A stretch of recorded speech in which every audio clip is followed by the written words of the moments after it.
Hello? Hello, hello, hello, hello. Hello? Just me for the moment. Sorry, it's my keyboard in the way. Hold on. I will swap that out for a moment. How are you guys? Tell me about how you are. I care, damn it. I do care indeed. Sorry, I have a fan on me. I had the AC going, but I don't like to use a ton of air conditioning. Money and I don't know, artificial air makes me weird. I don't know. So I've got the fan going, so it's gonna look kind of epic unintentionally. Hello, Paladin. Hello, Serenity. Hello, Akaria. How are you guys? How y'all doing? DeFox, thank you for the follow. Keep Scribbling, thank you for the follow. Nice to see you guys. If you're new here, it'd be awesome to know how you found me. I don't know. I think it'd be cool. Maybe some of you are here for Journey June. I'd love to know. But yeah, I'm still trying to fix this thing, which is giving me a hell of a lot of trouble. So, give me a moment. Just a moment. And I should be able to fix it. Gabe might be here later. He went out, honestly, to get another fan. That's very Jane Lynch of me. Another fan? How's me? I'm good. Can you guys hear me okay? Paladin, I'm gonna get back to you. Honestly, the main reason I haven't yet, I have to figure out what time that means. I'm not good at GMT, so I'll have to figure out what works. Because usually I like to go to the gym and then I'll come back and, you know, we can figure it out from there. But 8 GMT for you. I don't know what time that is. Ah! Balderdash. Okay. Oh shoot, I gotta do Papkin's cards too. Damn. Let's redo this here.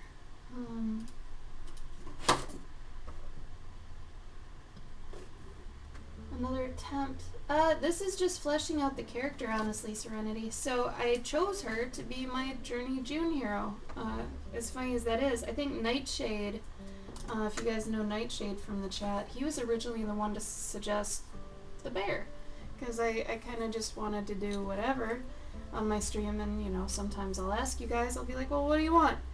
And he said a bear, and then I ended up doing a bear with a bee, and this became Hazel. So for Journey June, also at the top of the screen here, info found there, I ended up fleshing her out at the con I was at last, ASEN, and I did this behind my booth. But if you do anything behind your booth at a con, make sure you at least still look approachable and attentive. You know, don't be like huddled and look like you're barely there. Make sure, you know, I was standing up, I was doing this, and I was talking to people and going back, so I made sure I looked at least approachable. But I really wanted to work on her. So I did kind of like a character concept sheet, and just to make sure I could kind of wrap my head around how much of her I was going to do. Because if any of you are doing Journey June, don't do too detailed of a character, okay? If you do a couple characters first, and then like, you know, you realize, oh, these are super detailed, do like a chibified version of them, you know? Do a simplified version where, you know, you pull out a couple of their details, maybe take some of the lining out of their jackets. Like, if I were more of an amateur at this, I'd probably, for lack of a better word, I probably would have pulled out all this detail. I probably would have just made these booties. Probably wouldn't have done all this with the hat. Probably would have just made this a dress. And maybe not had all this detail on the bag. But since I want to be challenged a little bit, I went a little bit farther for myself. So like I said, I'm doing the piping. I'm doing the detail in the bag. And then remember, for far away shots, you don't need to add those at all. Because honestly, no one will see them, A. B, if you detail something too much in one area, it's going to draw someone's eye to it. So you almost want to not detail on purpose. because whatever's happening in that scene, you want people to be looking at that thing. So make sure that thing is the most detailed. 4 p.m. where you are, 10 p.m. GMT. Okay. So you're 6 hours ahead of me, Paladin, yeah? Let me write that down. Otherwise, I'm gonna forget.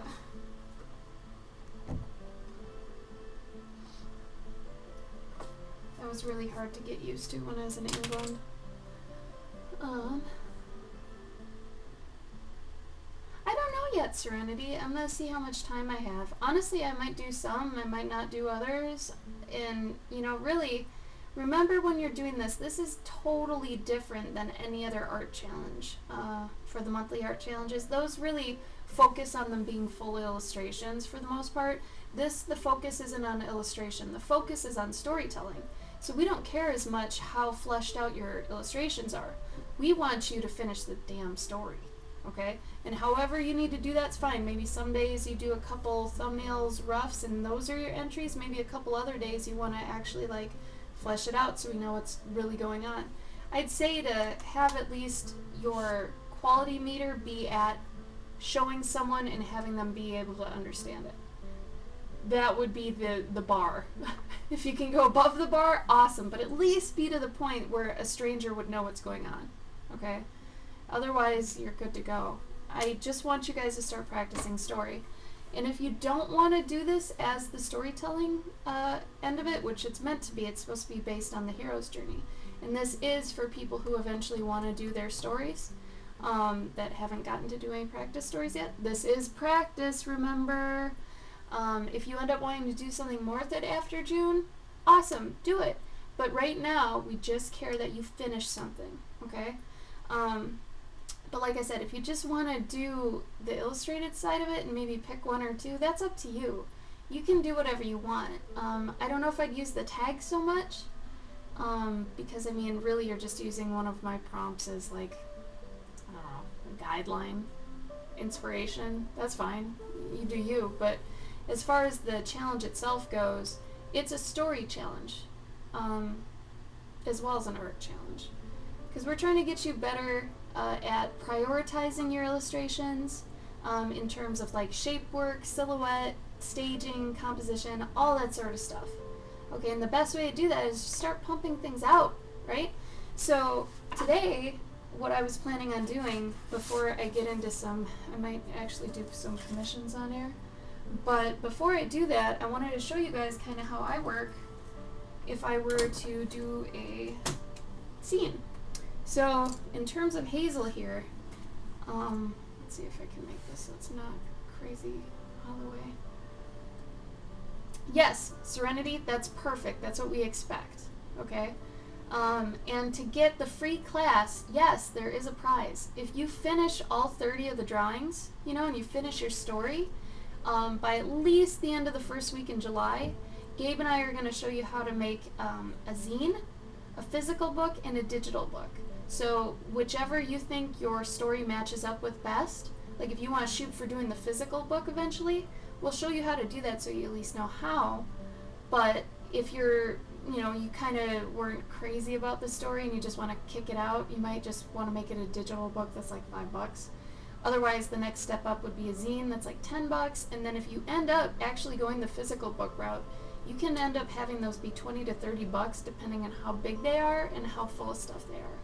And if you've done any preliminary work, okay, this is very important because we suggest you have your hero designed before June starts. Okay, and that's why I've got these.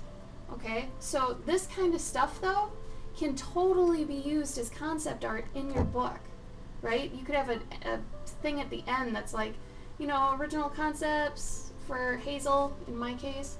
I'd have this, because honestly it's not really usable in the story, but it's starting to figure out how she is, how she'd walk, you know, how long are her legs.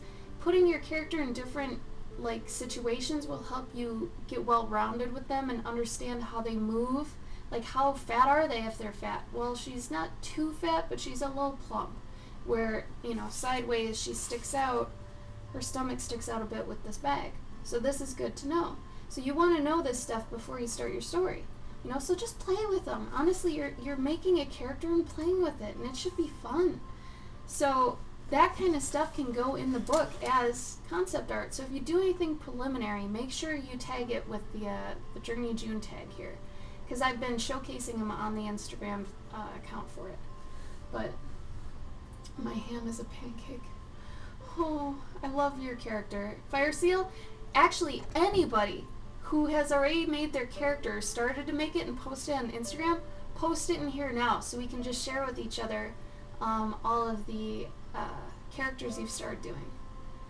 And I've already told some people that have done the tag and stuff, if they're a little bit too intricate, I've said to pull back a bit. And this is the time to do that. This is the perfect time to do that. Because you don't want to get up to June 1st and already like you're doing the first scene and you're just stressed because your character's too detailed. Okay? This is where you draw your character the way you think you should, and then you're like, that part's going to get annoying. It looks cool as a still, but it's annoying. Remember that sometimes you can dial things back and forth however you want. You're the creator, right? If you do a really nice illustration that acts as like the book cover, let's say, you can go crazy with detail. Show them how they're supposed to look. But in the world of comics and like storytelling and anything like that where you're going to see the character a bunch of times, you can dial that. And it's okay.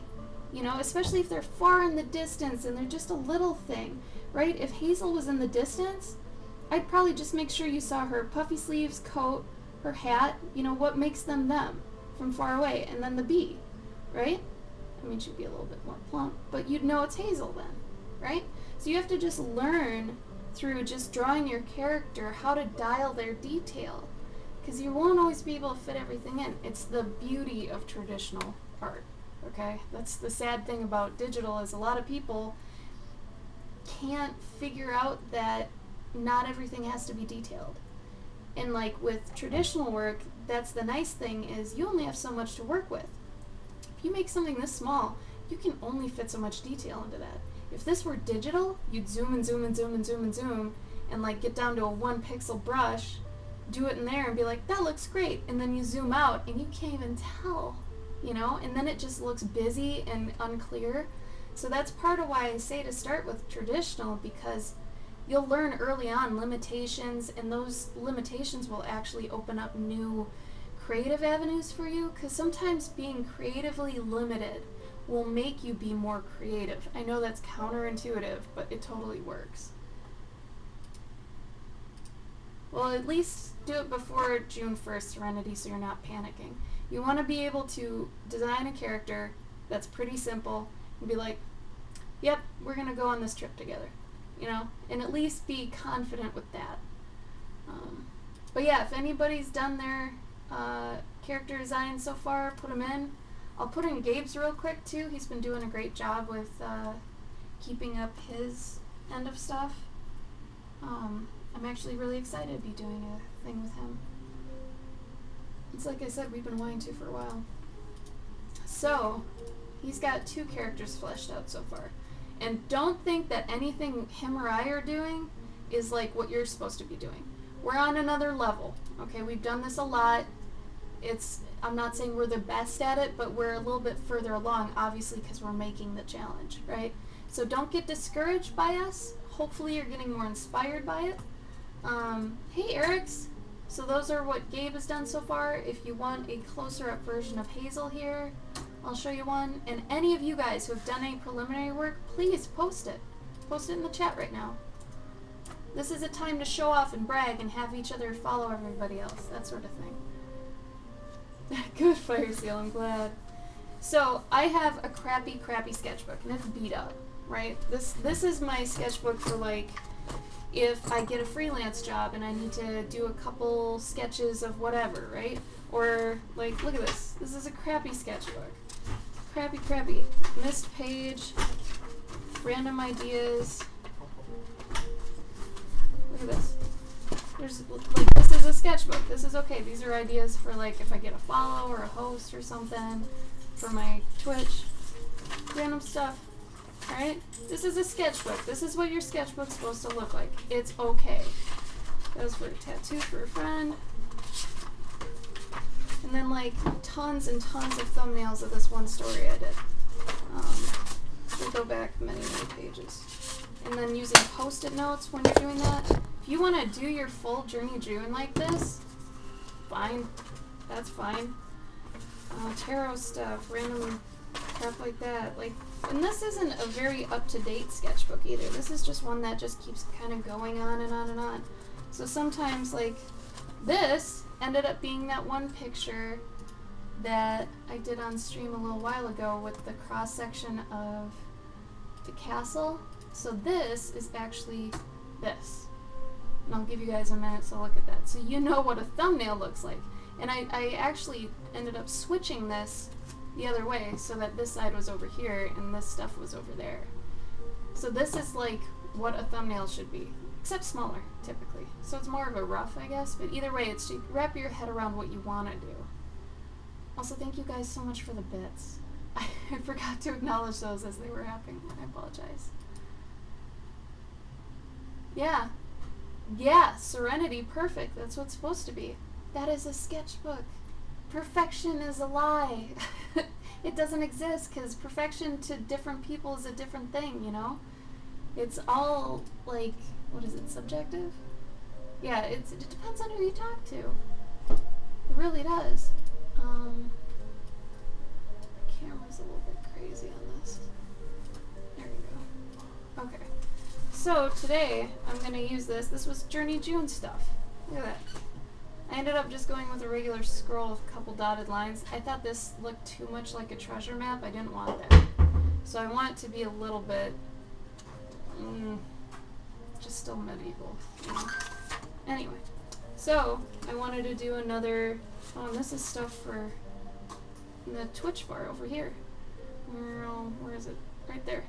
So that thing right there, that was one of these I ended up scanning in. I think that one. Because I checked it and circled it.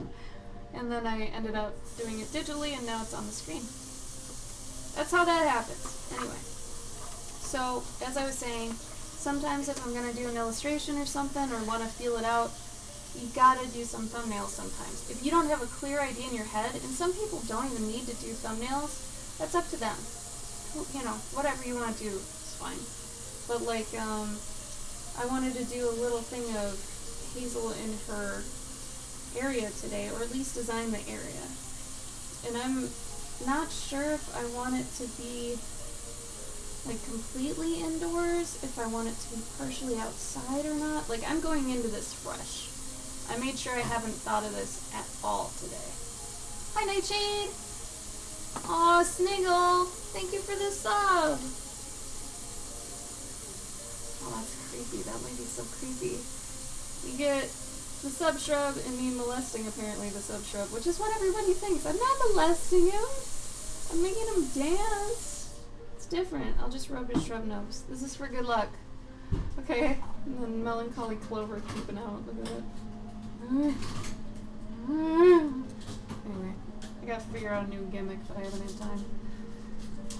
Nightshade, how you been?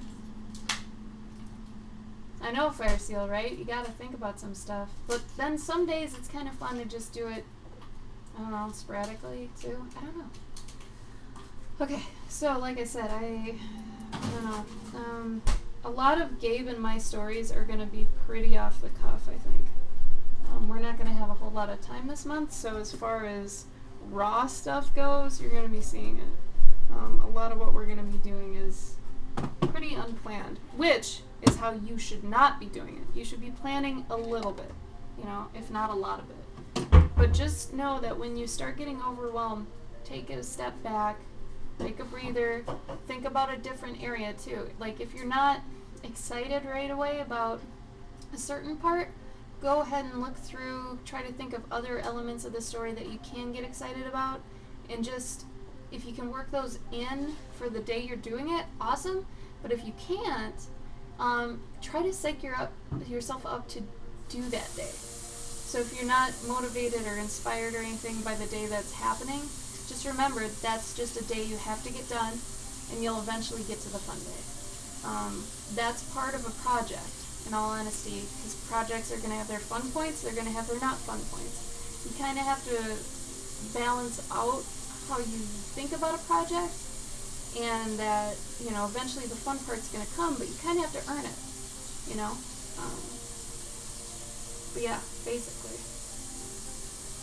Because I think the thing with projects is that a lot of people don't realize, you know, there's always a slum in a project. And even if it's a great project and you're totally psyched about it, there's always going to be a part of it that you kind of lose steam on, you lose motivation for it. That just happens. It's like how it always goes. You know, the thing is, if you can get through that hump and get to the other side, it's going to be something elegant. It's going to be something good that you spent time on, that you were able to finesse, you know? So definitely don't give up.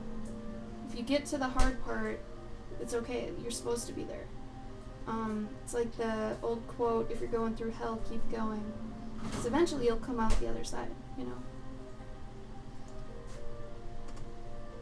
The other thing is, I had a disconnect with making Hazel a witch versus a mage. And I think I'm not even gonna go either of those ways, honestly. She might just be an herbalist. Because her thing is that, as far as I can tell right now, until I make more stuff, or figure out more stuff rather, she is, she makes like herbal honeys.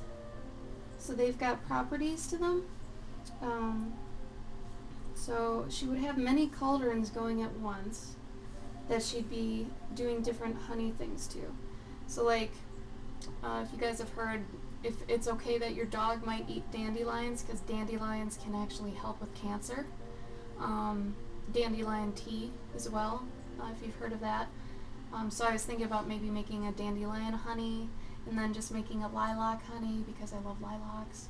So, I mean, you know, there's a ton of things you can do with certain elements in your story. You just have to kind of think through them, and remember, you can always just do stuff you want to do. You never have to do something you don't want to do. Gabe's back, by the way. I am. Dandelion. There is a clover honey, so maybe I'll just put that there for now. But I'm pretty sure she would have kind of a whole slew, so to speak, of different cauldrons going, which that seems to be the witchy part of her, that she'd have cauldrons and all this stuff. But she's more of a chef, if you think about it. A chef and a, like I said, a herbalist. Okay, Serenity, the fact that you said anatomy with thumbnail? No. If it's a thumbnail, just, like, make it a stick figure. You don't even have to, like, thumbnails are thumbnails. They should not be taken very seriously. It's really just for staging. And like, hi, I'm over here, and they're like, oh, hi, I'm right here. Like, this anatomy's wrong as shit, but for staging, it's fine. For getting a feel of what it'll be, that's okay. That's what a thumbnail's for, man. This is a thumbnail. Thumbnails, roughs, pencils, and then inks are totally different. Okay, roughs are probably more what you're thinking of, where it's like the base before you start actually finessing your lines and such, and actually building out stuff.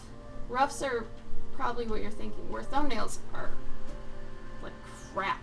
They're supposed to be crap. How much was that? $5. Let me see that. I can't even see how that Bullshit. worked. Yeah, why did you buy? Gabe buys the dumbest shit. It was $5. I thought I would try it. That's not too bad. I would wear this while running. I used to have a fan on me at the gym. I'll take this from you. Are you going to actually use this? If it's cool in here, then I can still use it, but it definitely... No, I'd use this at the gym. Because remember the ellipticals at the gym used to have fans in them? Uh-huh. I miss that. Yeah. This is perfect. It's ugly as hell. Like, this is... At least you could do this. Well, I mean, we use it in the gym, and I'll use it here. Okay. Did they have other colors, or did you want your pink? They had like a Oh, baby too blue and a cool. black and a gray. Like, come on, guys. I mean, those are pretty standard. Yo. Is that the color you wanted? Did you buy more than one? Good. Put them in, I guess, all of it, or else you're going to get some weird things happening. Whoever came up with the thumbnail had a giant fucking thumb, by the way. Soggy. Good joke. I mean, they're like storyboards, but like storyboards are almost in between roughs and thumbnails, I think. Some people finalize storyboards, but they still don't look great. Like a lot of storyboards, actually, case in point, I should go get my Matrix book, but it's just full of storyboards in it, and when you're doing storyboards, your actors don't even really need to look like the actors, because a lot of the time when the storyboards are being done, the actors haven't even been cast yet. So they'll just kind of go off what the writing says the characters look like. So in the end, when you look at, you know, the movie and then you look at the storyboards, it's like Neo does not even look like how he's supposed to, you know, but it's, who cares, right? Storyboards are just to get your idea or your head around the idea of the scene. Same with previs. When people do 3D previs and they're trying to just figure out how things move in space, you know, they're like interactive storyboards. They're great. No, Planet Fitness is awesome. Who's saying? I'm sorry, but I love Planet Fitness. Who It's said so that? much better than Gold's. Who said this? Fire Seal. What is he? Where does he go? He goes to Planet Fitness. Oh. He's upset they removed their workout stations with fans. Uh-huh. But to be honest, I mean, Planet Fitness compared to Gold's is so much better. So much. We used to go to Gold's, and the Gold's by us was like, oh my god. They didn't update anything. It was twice as expensive as Planet Fitness. It was never cleaned. It was really gross. So like for us, Planet Fitness is great. No, community centers are good. Yeah, actually, my ex-husband used to go to one all the time, and he loved it. Mm-hmm. That's where I went before that. Yeah, Really they nice, can be awesome. They have a lot of good stuff. But yeah, some of us have to actually go to just... I'm surprised we've got a Planet Fitness with us. Mm-hmm. Like, up where we live, it's a little bit podunk, not too bad, but I'm surprised they have one. And it's honestly really great. Aw. That true, Fire Seal. So, yeah, that true. I usually clean the machine before I get on and after I get off. Because, yeah, I have seen so many women, and I don't know why it's always women that forget, but women will go on the ellipticals and the arc trainers, and they will sweat their asses off, and then they'll just jump off and go somewhere else. It's like, come on, that's gross, man. I know! Fire Seal, I know. It's that, what is that thing I hate? Inconsideration. Sorry, I always have trouble thinking that. See, that's cool. That's cool, Paladin. Gabe and I never do classes or anything because I usually stick to the workout where I lost like 50 pounds, so I know it works for me. Obviously, it wouldn't, you know, it's going to work differently for different people, but for what works for me, I stick with it, and so I never need the classes. Planet Fitness does have an option where if you want to do 10 more bucks a month, you get this like black card, which means you get the hydro massage chairs, which was the main reason I tried it for a month. And then there's like a red light therapy that's supposed to be really good for your skin. Tanning beds, which we never use. So it had a lot of stuff we wouldn't really use. I did it to get the massage chair, but then I was like, I'm never going to use this. Because really, I'm not going to go on it before I do a workout. I don't want to get relaxed and then go run 5 miles. It's like, I'm not going to use it afterwards because I'm disgusting afterwards, so I'm not going to submit someone else to that. So there was never really a time I wanted to do it, so I just went back to the $10 a month.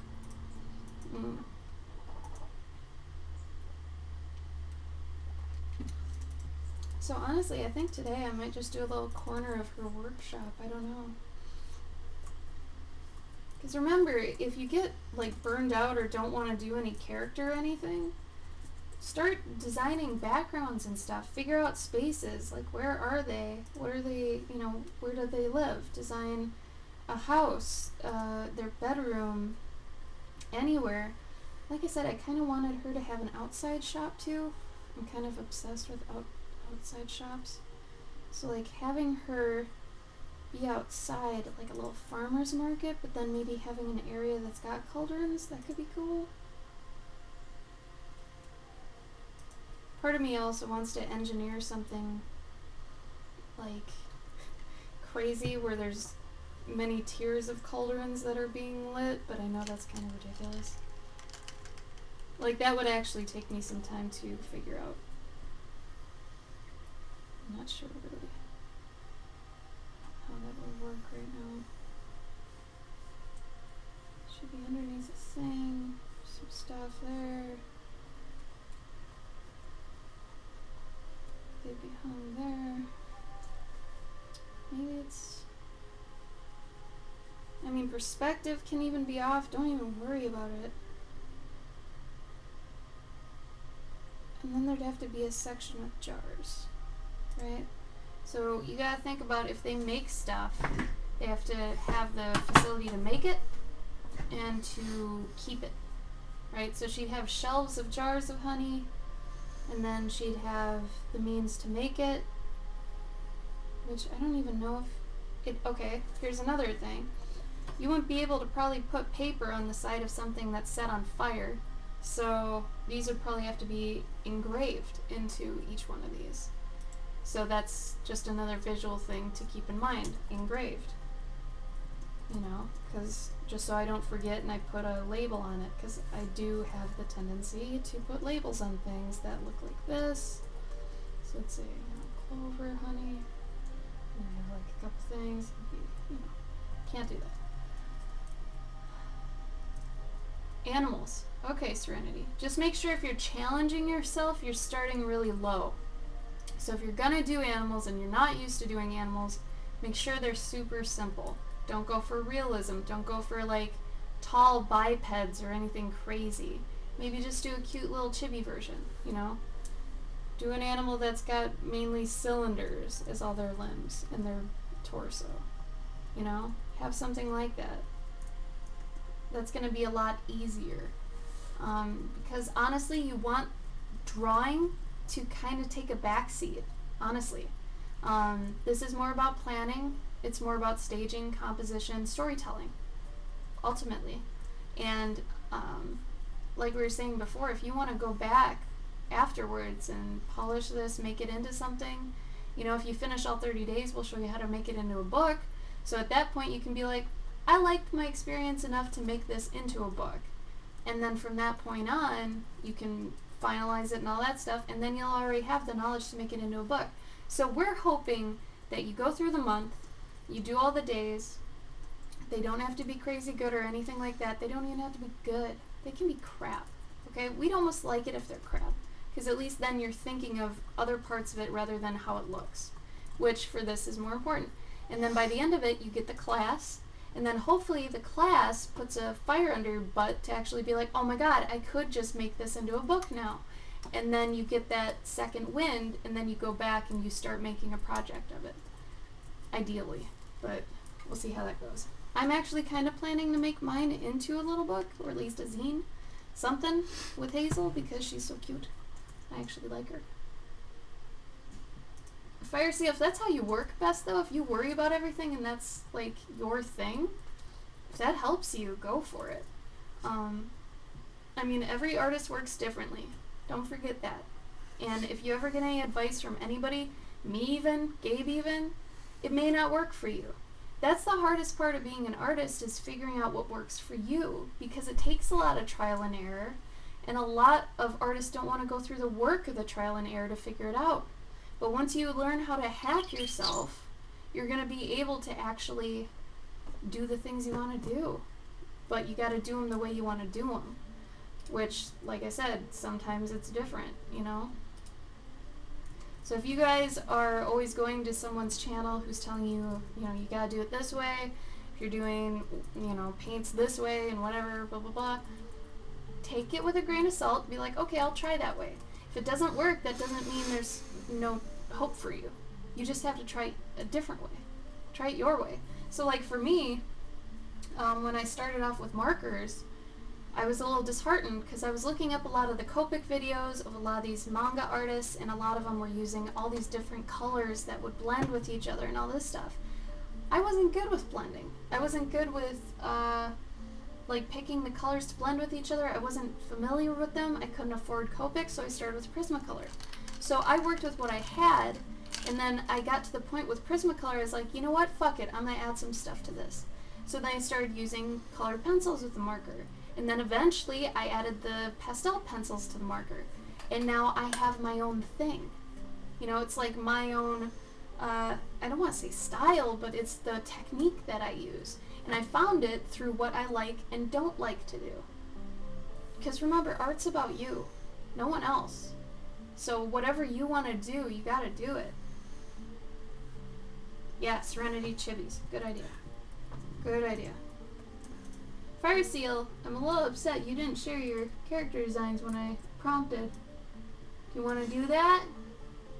Does anybody? I know Snaggle's done some too. If you guys have already done preliminary work for Journey June, please just post it in the chat right now.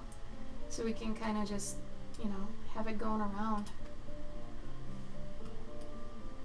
In the chat, Fire Seal, in the chat. Yeah, no. You already posted it on IG. Post it in the chat here so we can see it. So some people who may not follow you end up following you. I don't know. I kind of like this. I don't know. I think it's important you guys see kind of when Gabe and I are unsure of ourselves.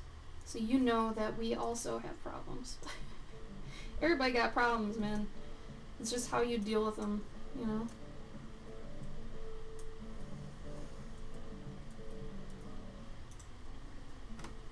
I almost want to give her her own business name too, but it's maybe going too far right now.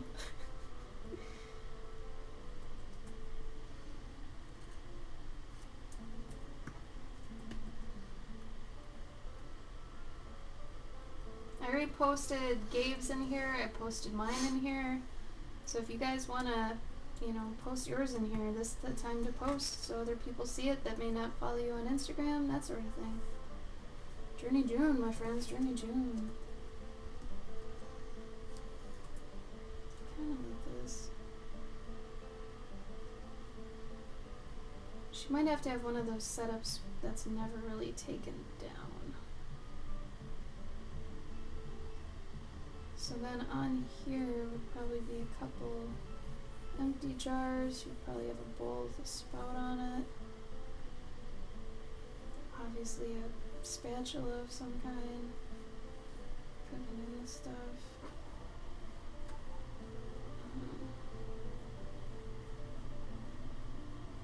Kind of like that. I think these would actually be in boxes though.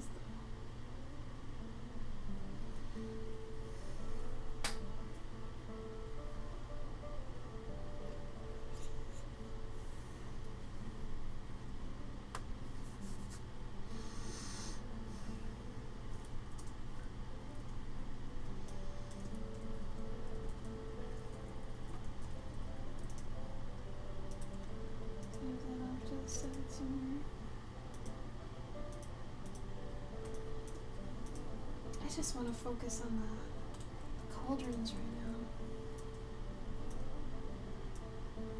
So I'm pretty sure. So I didn't know anything about honey, how honey was made, how syrup is made, because I was like, well, should it be honey or should it be syrups?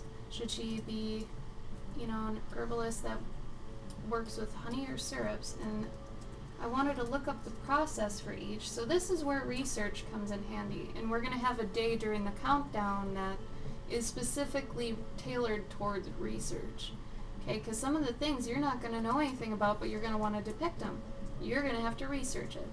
So this is why a lot of the time, though, a really good concept artist for like a company or a game studio has a lot of knowledge about a lot of things. Because they have to look up a lot of stuff. They might know a lot about guns or environments or like military tactics and stuff like this just because they've had to research it.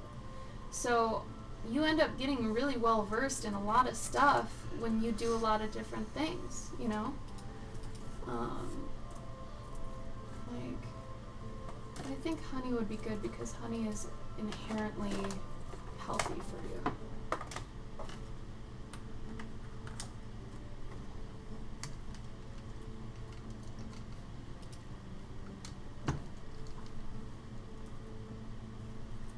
X, I'd rather have you think of a character and then once you get to that area, deal with it. So that's part of the storytelling thing that's going to get you thinking, like, no matter what character you make, you should be able to fit this in here. Because, remember, this does not have to be fantasy. I don't know how many times I got to tell you guys. It doesn't have to be fantasy. It doesn't have to be sci-fi. It can take place in a grocery store, in a Walmart. I don't care. Underground. It could be just a bunch of worm people. I don't know. Just make sure it doesn't have to be fantasy. And X, I know you're not totally a fantasy person, so I'm surprised you're even thinking of fantasy. I would have assumed yours was going to be like punk high school kids and, you know, like you don't use Isabel, but maybe use like someone else in some sort of style like that. You know, this is just hero's journey, which has been applied to so many genres. Okay, it could be a high school kid. It doesn't have to be fantasy, you guys. Please don't think it does. It doesn't. Like, the 3 trials can be, like, we named them specifically so they could be anything. Sticky situation, that could be chewing gum. That could be anything, especially in space. Sky's the limit with that. Horrendous horror, you could do a horror story. You know, it's totally up to you. Alright, Sniggle. I want you to be a little bit comfy with something you're doing, though. Make sure you pick something that you're probably 80% comfy with and maybe 20% challenging, okay? 80-20 is great for a lot of rules, honestly. But yeah, does not have to be fantasy. Please remember that. That's also going to be another one on the countdown.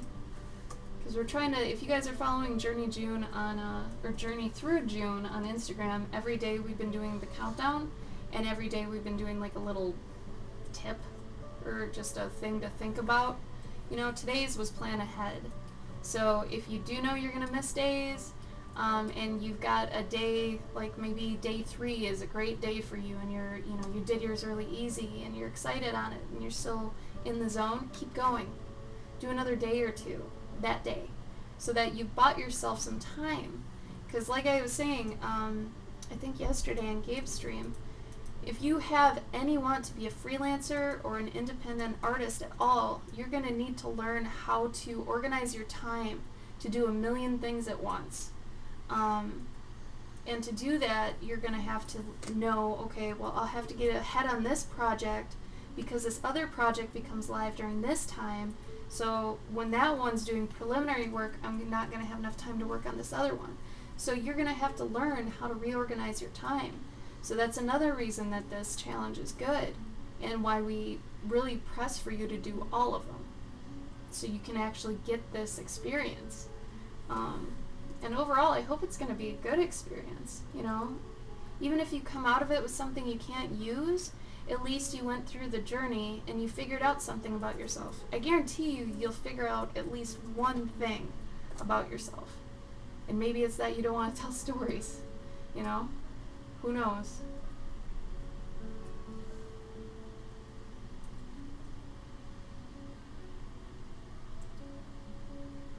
Monofloral.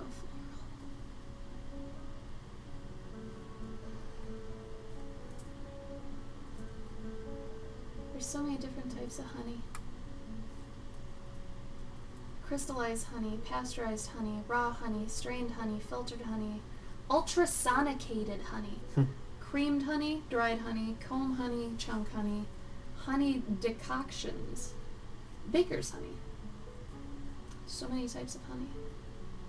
So what I'm going to do is I'm not going to go to a T on this.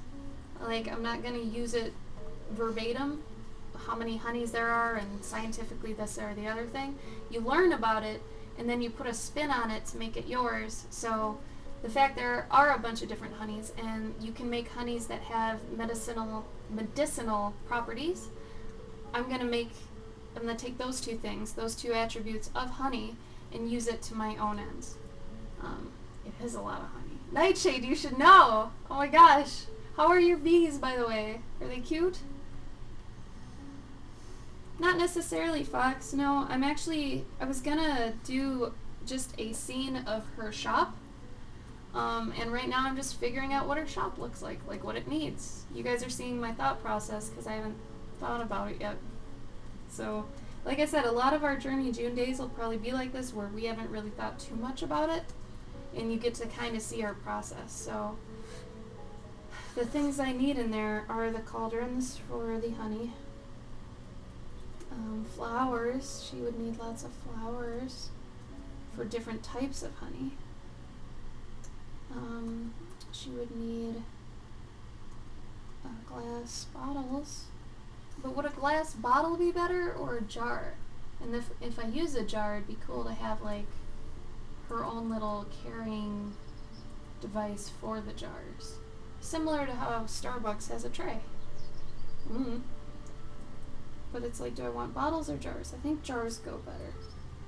And like if they had a antiseptic sort of one or something, it'd be easier to get out of a jar. Bumble Bros. Aww. How long does it take them to build, Nightshade? No, Sniggle, that's crazy. Nightshade, can you describe clover honey to me? Because I have clover honey. I eat it. And is it just like honey that's made from clovers? Like they get the nectar from the clovers? Or is it like, I get confused with that. I read it the other day and I didn't really understand too much. But glass jars, flowers, types, cauldrons, spoon.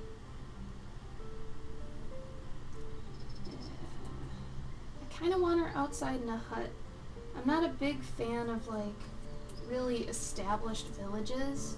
In a lot of the stories I've done, they've really been villages that could be torn down easy. It's never really like a town or a village. They're usually like they've got like a little what would you call that? Like a canvas top almost. They all look like they're at a Ren fair, really. But I like that because then it does look like they can tear down and put back up whenever they want. So I always do them like this. I don't know why. It just feels so much more old school to me. I think the minute you start making buildings, it feels less fantasy. And that's just me. That's just my opinion.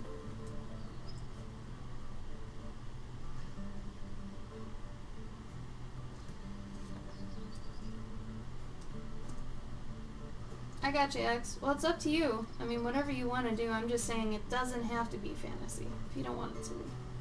And then, I mean, if you create a character that you like, and for some reason there's a part of the story you can't figure out with them, you have to work through it. You have to figure out a way to make it work for you. And if you almost need to change the prompt for the story to work, awesome. That means you've thought really hard about the story to the effect that the formula doesn't even work for you anymore. And as long as it's a cohesive, comprehensive, done, complete story, you're fine. I'd almost say that's great. So X, if it doesn't work for you and you can figure out something better, go for it. Definitely. I mean, you've told a few stories. You know how to do that. You almost don't even need the challenge, really. Farmer's market. Oh, cool, Nightshade. They got the pollen from a clover. Yeah! It feels like any character should be able to go through this. That's what I thought. Yeah, when we were making this, we tried to make it so that any genre would work, as long as you thought about it a little bit. Well, what's the equivalent to a dragon? You know, if you're thinking about, you know, a big bad or something. And really, it's, if you take some of them as mental things as opposed to physical things, then it's sky's the limit, really. Like, it could be about a baby and their day in a house. I mean, it's whatever you want. Oh my god, Paladin. You guys have the best mead. When we were in England, Gabe and I actually went to, I don't even know what you'd call it. It's like one of those farms that has like a store attached to it sort of thing. But they also made a cafe, and that was cool. But they had a was it a distillery? I think so. I think it was a distillery. Yeah, and we went in there, and you can try anything. So immediately I was like, oh my god, we're over here. I gotta try their meads. And their honey mead was insanely good. It was so tasty. And I'm not about alcohol at all. Like, at all. But it was really good. Really tasty. I don't know.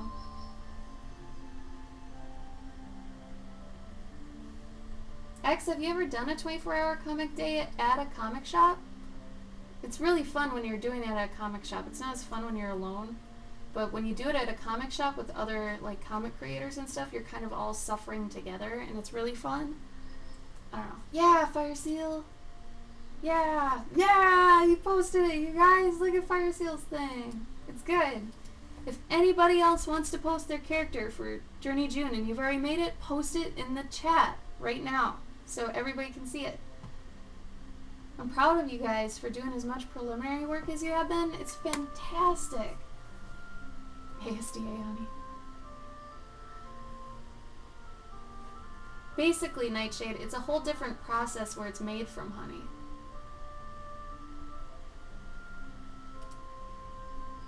Oh no, Eric's, it didn't work.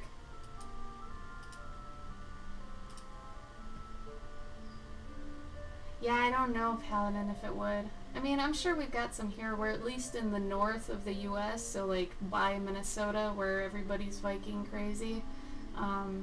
We could probably get our hands on some good stuff. That's good, X. I mean, being around, you're in Oregon, right? So you could probably even find one if you're up for like a trip. Go to Seattle.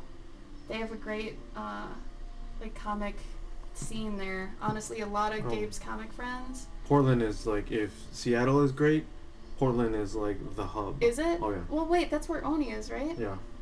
Oni Press is there in your state. There you go. It should be That's plenty okay, of places. Sniggle. Honestly, if you go the whole June month without a name for your guy, that's cool. Think about other games that didn't have a name for their character. Journey. The actual game Journey didn't have a name. Shadow of the Colossus, he was just Wanderer. He didn't have a name. You don't need a name. Technically, Link doesn't have a name. I mean, he does, but he doesn't. It's whatever you want it to be. So... Oh, you live in Arizona. Weird. Last we talked, you lived in Oregon. I feel like Fire Seal reminds me of a combo of Hazel and Gabo's Tech Fair. Door. Yeah, Snig, if it doesn't work, some people just don't have a name. But Fire Seal, is it a hamster? I mean, I'm obviously already predisposed to think everything is a hamster, but I mean, if it's not, I get it. I just want to know. Or maybe it's your own rodent. Who knows?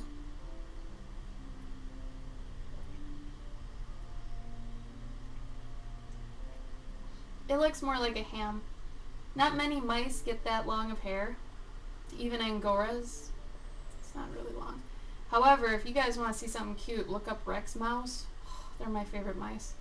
By far.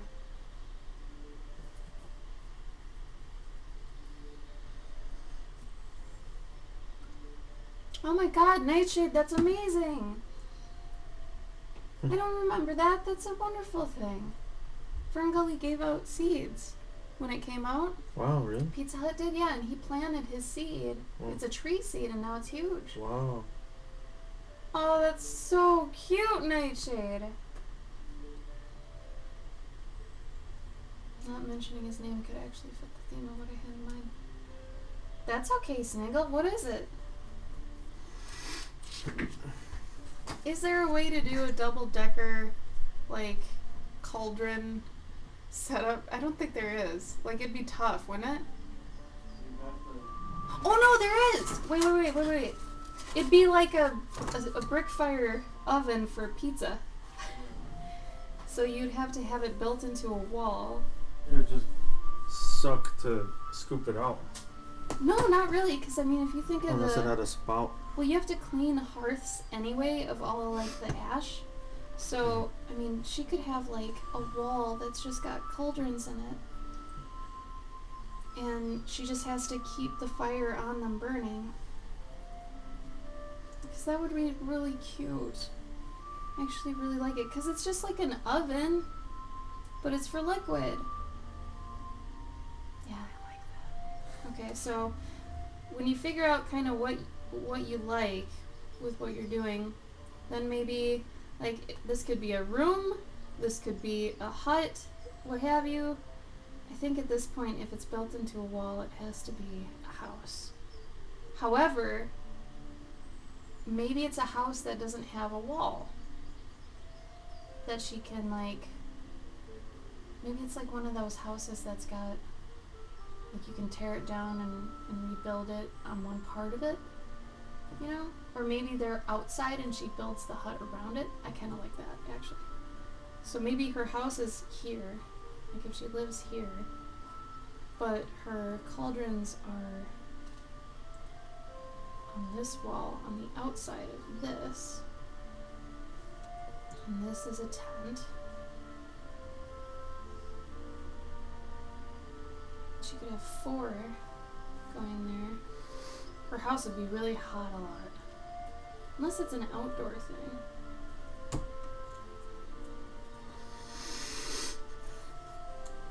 So then, I mean, if it's like a silo. The thing with storytelling too that a lot of people don't want to kind of admit is that you have to go through a ton of ideas and not get hooked to anything. So if you're like, oh man, I really like this idea and blah blah blah, and it doesn't work with something, don't try to keep it because that one thing, you know, won't allow it or whatever. Like, be okay to change anything up until the end, or else it's going to be really hard for you to write stories.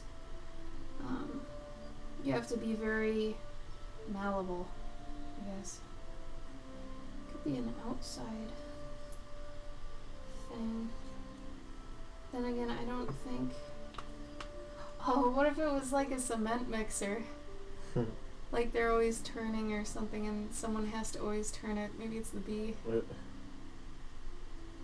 Because if she gets too many of these going, that's what I'm thinking, only 6 at a time.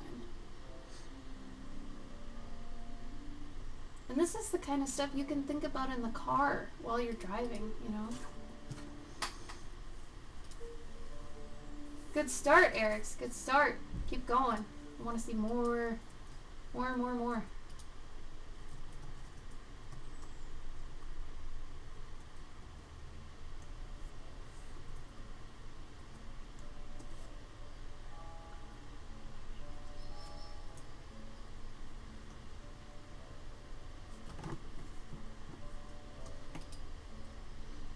This looks too much like a Dalek. And usually if I don't like something, I don't scribble it out. That's a very amateur thing to do too. Don't scribble your art ever out. Don't black it out. Don't set it on fire. Don't crumple it. Okay? Because even if you have a bad idea, it could spur a good idea later if you see it again. So I do really feel like it's super immature, childish to like, oh, I hate this, and you tear it out and like, and you throw it. Don't do that. First, it's a waste of paper. I feel like there's always something that you can take from it. Yep. Like there might be like an eyeball in there that you're like, alright, I really like how I drew that eyeball. Let's see if I can replicate it. Yeah, there's always something to take away from something you've spent time on. Even if it ends up not being the original goal you had in mind for it, you can still learn something from yourself, you guys. Never underestimate yourself. Serious. I would suggest if you have any indoor shots or anything like that, make sure to actually like try to do a bird's eye view of how they look. That can help you plan things. How big are things? Is there enough room to move? You know, what kind of stuff do they have there? You know what's cool to do too is doing like actual floor plans, like from the top view. That's what I'm doing. Are you doing that? that? Well, Okay. that's why I just told him bird's eye view.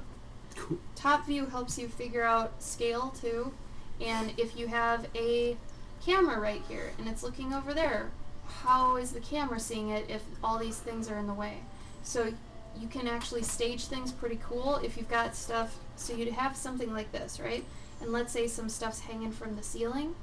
right? Like bags of something, I don't know. So you could actually have a dynamic shot with your character doing something with all these things in the foreground, middle ground, and background. Because usually you want to have three like views, or rather 3 planes, sorry. So having a foreground, a middle ground, and a background can really make your shots dynamic. It's a kind of a base rule, but it usually does make things better. So if I've got these giant barrels in the front, right? If these are right here, and then Hazel's over here or whatever, and there's stuff hanging from the ceiling, you know, you can really play with that. Have a couple things that are the same design so that people can understand, okay, that's the same thing as these other things, and this one's closer. So that you know you're kind of hiding, you're peeping behind some stuff, looking at or doing something, right? And that can make for a really cute little scene, you know? An example, though, of someone who's famous that never really did this was Beatrix Potter. She never really did this kind of staging with her stuff, but that's part of her style, too. But then again, she would have a drawing for every couple pages sometimes, or if it was one of her little books, it'd be a little paragraph, and then she'd have a drawing. So it's like we were saying, if you want to do a comic, if you want to do a storybook, it's all going to be based off how your hero basically is. Like, what does their style say? How ambitious are you for having some action in here and stuff like that. So I'd say if you're gonna try doing a comic, try to scale back the amount of work you put into it, because if you're gonna do a comic, it's gonna take you a lot longer. Unless, of course, you just have time to spend. you can keep it to yourself if you want, Sniggle, but remember, this is practice. This isn't a big project or anything. So if you reach a snag and you don't know how to fix it, it's better you ask people and ruin it, than actually try to hoard it. For anybody who's like, I'm not going to post stuff on the internet because it's going to get stolen, or I don't want to spoil any of my blah blah blah while I'm making it, blah blah blah. Just do it. Like, honestly, unless you're J.J. Abrams working on a Star Wars or a Star Trek or some shit, I don't care. You're not going to be spoiling too much, And I mean, even if you spoiled it for me, I would still buy it because I'm in it for the journey, not the ending, But I get that you don't want to spoil it, but at the same time, if it makes it so you can't work on it at some point, just tell people. Be like, hey man, I'm having trouble with this part because this part's supposed to coincide with this part, but there's no lead up to it and there's no way to transition it from here to here. What do you think I should do? Because sometimes having, an outside perspective on something you're doing is one of the most valuable things you can get in terms of feedback. Because sometimes you're just too close. Also, I mean, what's the point in not posting it? Fire Seal's got syrup. I've got honey. I almost went with syrups, Fire Seal. Like, Gabe and I were talking in the car, and I'm like, should I do syrup or should I do honey? So now I'm glad I didn't do syrup, because you're doing syrup.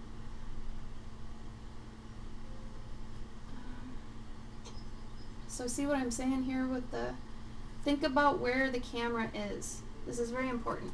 If you want to actually study this more, if you're intrigued by this, look up a book called Shot by Shot. I had it in college, and it actually helped me with a lot of stuff. It was for a storyboarding class, and it was really, really, really good. Why does a hamster have pancakes, though? Maybe they're made of I'm just saying. something. Are they sunflower seed pancakes? Like, why not have a sunflower seed shooter? I don't know where the syrup came from then, if you had pancake thing or something. I don't know. I missed some of the conversation. I'm sorry. Syrup? What did I say? What is it supposed to be? Am I saying it funky? How do you say it?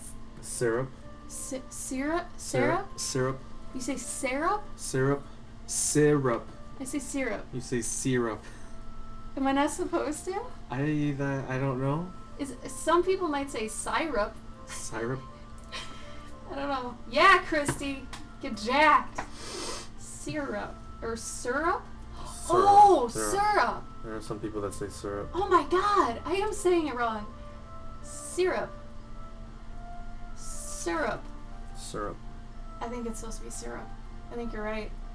Nightshade, what the I don't know. How many cups have you had? Why am I orange? Christy. I'm pink now. You're pink on mine, man.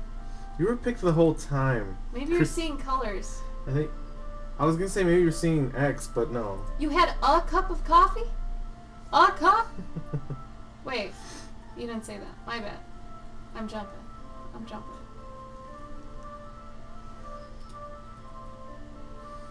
Sniggle, you know what I'm talking about though? Sniggle, why are you hiding? I just want you to put it all out there and not be afraid. And plus, you really think you've got something totally original? Just saying. Well, what does it matter, really? That's what I'm saying, because I mean, you know, chances are nothing any of us have is original. Even if you do, what does it matter? If you really can't, like... When I say original, I mean you thought of it on your own. That's what I mean when I say original. I know that's probably been misconstrued in the past. Because no one really is original. You've just taken things and made them your own in your head, and then you spit them back out. But the fact you synthesize them on your own, to me that's original. Because at least then you're thinking of it yourself. But here's my biggest thing with people that like to hoard ideas and shit is that if you're worried about losing an idea to someone or something or whatever, then you've got problems. That's more problems than normal than you should, because you gotta think, if you can't come up with a good idea or an idea at least once every day, then you got to start working on... So you said it's kind of a buffer to keep me from babbling on and giving self-gratification, losing interest, because that's a problem I have. So you're saying if you talk about it too much, you're going to lose interest in it? Is that right? Then maybe that's something that you should work on with this. Maybe that's what Journey June is going to do for you. Well, but then are we saying to not say things? No, I'm saying because he's afraid of talking too much about it and getting uninterested in it. So that's what I'm saying. Like because he's talking about it. Maybe this can be the thing that can help you. So stick to your guns. Don't back out of it. Don't. But are we telling him not to talk about it then? I'm telling him to stick to his guns. What does that mean? That has I'm nothing telling to do him with what we're talking about. to follow through with something. Follow through with Journey June. That's unrelated. That's unrelated. Because we're talking about the fact he doesn't want to talk about what he wants to do because it'll make him unmotivated. No. So does he talk about it and try to stick through it or not? Because I think you're saying to stick through it and talk about it. Yeah. Yeah, even if you get uninterested. Because so that is a good trait to learn, is to actually find something exciting in whatever you're working on. Especially if you're freelance. Right now I'm doing a project that I love it, and it's for a client. I love it, but it's not something I would normally be interested in. But I'm finding things I love about it so that I can be excited to work on it and be happy. Honestly, it's a happy hack. It's really what I'm saying is if you know you have this problem, then use this month as a good way to get over that problem, or to learn how to deal with it rather. Yeah, Sniggle, tell it like you see it. I mean, don't think, well, this wouldn't work because of outside something with someone else or some other thing. Don't worry about that. Tell your story like you see it and show us how you see it, so that we can see what you see. Because that usually the perspective thing is why art, I feel, is so intriguing. Mm-hmm. Is you're seeing something in a way someone else is seeing it, but even the way you're seeing it is skewed somehow. So you can't lose anything, honestly, by showing it how you see it. So definitely do it your way, just find a way to always be excited about it. I think right now all I want to do is draw these honey pots. So I think I'm just going to do the honey pots. Plus I should be working on my commissions. So just so you guys know, I've got 3 commissions going right now, and they're all 9x12s. So the 9x12s take a while. This one isn't quite to the render stage yet. I still have to fill in the banner and finish the banner. But for the most part, he's going to be rendered out. Obviously these are just flats. Then I've got a couple birds. This bird is a lock-picking rogue. This one is obviously king. He gets annoyed at this one a lot. And then this one I was kind of psyched about because she described this bird as super creepy. And it's a really big looming bird. She has 4 birds, so she ordered 2 of these. And so I made her have the small pupil because apparently this bird actually makes her pupil small and will get up in your face. She'll be like, "Ah!" And it's like creepy. Like she described her as creepy, so I had to make her kind of creepy. But she did end up being more of a druid, so I applied the creepiness to the druid factor, all that stuff. And this one is a small bird. It's like a conure, I think. And she's really like defensive of the owner and protects her, but she's tiny. So she's like a little knight. So I've still got a little ways to go with her. I want to do some extra stuff like have her chainmail go over and things like that. But I was going to work on these during the stream at some point. I'm not sure if I will, just because I need a change of scenery sometimes. I'm at this desk too much.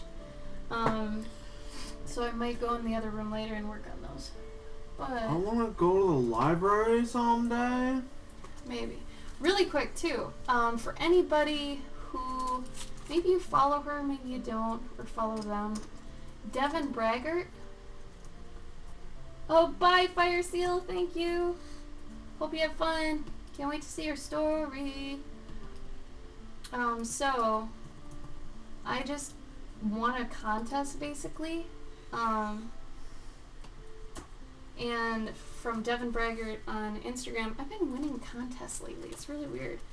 And she just sent this to me today. And so this is some original inks she did that are nice. And then she sent me this cool print that I think this is actually what I won. I'm not sure because she sent me so many things. And then I'm pretty sure this is an original, but I'm not sure because she had asked me, yeah, it has to be because you can't get colored pencils to look like that. She had asked me, okay, what are you into? Because I'm going to include something for that. And I'm like, well, I like woodland things, blah, blah, blah. She has a really great style. So I'm really psyched I won another contest. Both the contests I've won, I've gotten like crazy awesome art. So if nothing else, you guys, Instagram's great for that. But yeah, let's see. Cover your ears. Sorry. I love my pencil sharpener. I can't get over that. I need a... Do you have anything that's like 4x6 or 5x7 near you? Maybe a 4x6? Do you have a postcard?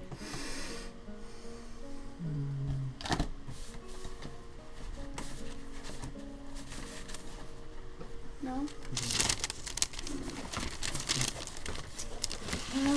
I'll use a This ruler. might be. Huh? Let me see. This is 6. I think it's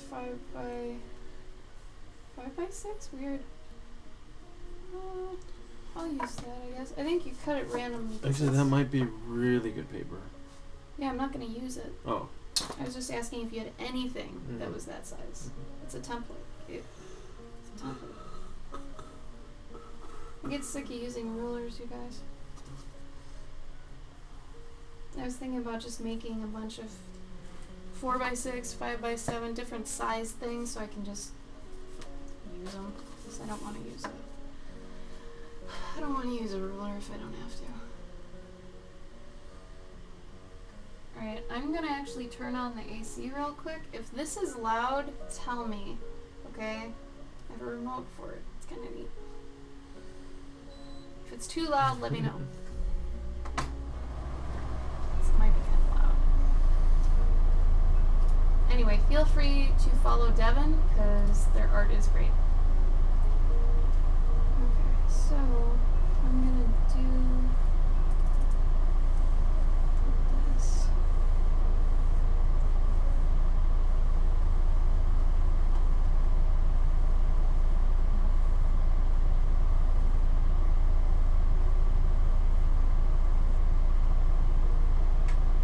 No, Sniggle, I did not. So is it really loud though? Is it still loud right now?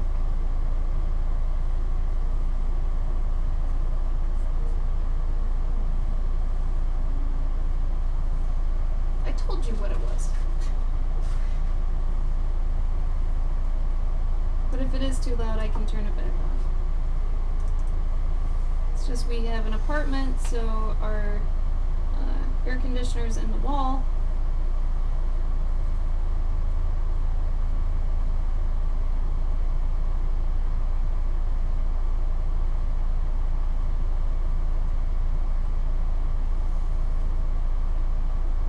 Why, Eric's? I hate manual ones. I have a really awesome electric one that has actually different settings. Like, you can choose how blunt or sharp you want the end, and it's amazing. And it has an auto turn off, so I put it in, and I just hold it there, and it turns off when it's sharp enough. I love it. It was a great pencil sharpener. It's a AFMAT. It's AFMAT. I don't know. Never heard of that. But it's the best pencil sharpener I've ever had. And when I have to sharpen my pencil without it, when I'm at a con or something, I almost want to cry. Because manual pencil sharpeners suck. I haven't found a good one.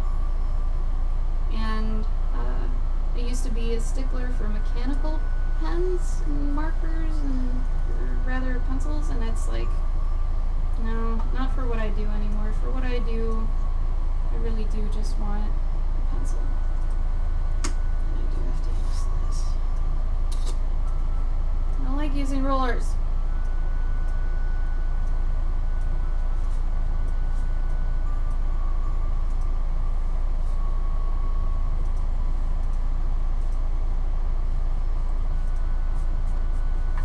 You guys probably shouldn't do what I do. I kind of eyeball perspective because I don't give a damn. You should give a damn, but I think I've done it a good amount where I can kind of guess it enough. Especially if it's not for something serious. Like if you're doing work for someone and you like, you know, it's official work, obviously make the perspective correct. But if it's for you and you get to decide how important it is, that's up to you. Like I'm saying F it right now because I don't want to. I've gotten a lot more lax and hardcore at the same time with my art.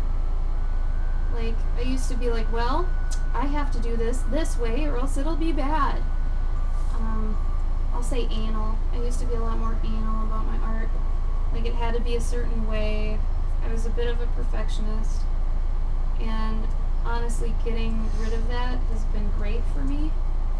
And I mean, for any of you, for actually growing as an artist, get rid of your perfectionism 100% if you can. It will help you a lot. How hot is it in Oshkosh? 85. It's actually 85 today, and it might actually be closer to 90 in the feels like, but I have no idea. I haven't looked at that. I just know it's 85. I think it doesn't sound that bad, but because we're on the second floor, the hot air rises. Aw, Yen! Thank you for the raid! And How are you, Yen? How is your stream? You guys should check out Yen if you haven't before. She does a lot of good watercolor work and various other things. She draws all the damn time. Yen's got amazing stuff. And I think it's Yen Draws on everything, right? Instagram too? so Yeah. So check out Yen, y'all.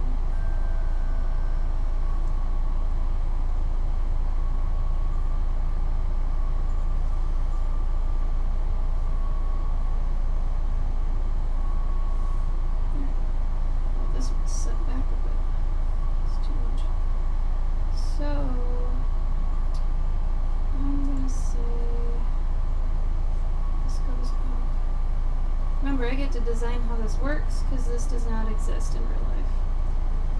So when you do that, it can be fun, but it can also be scary and daunting.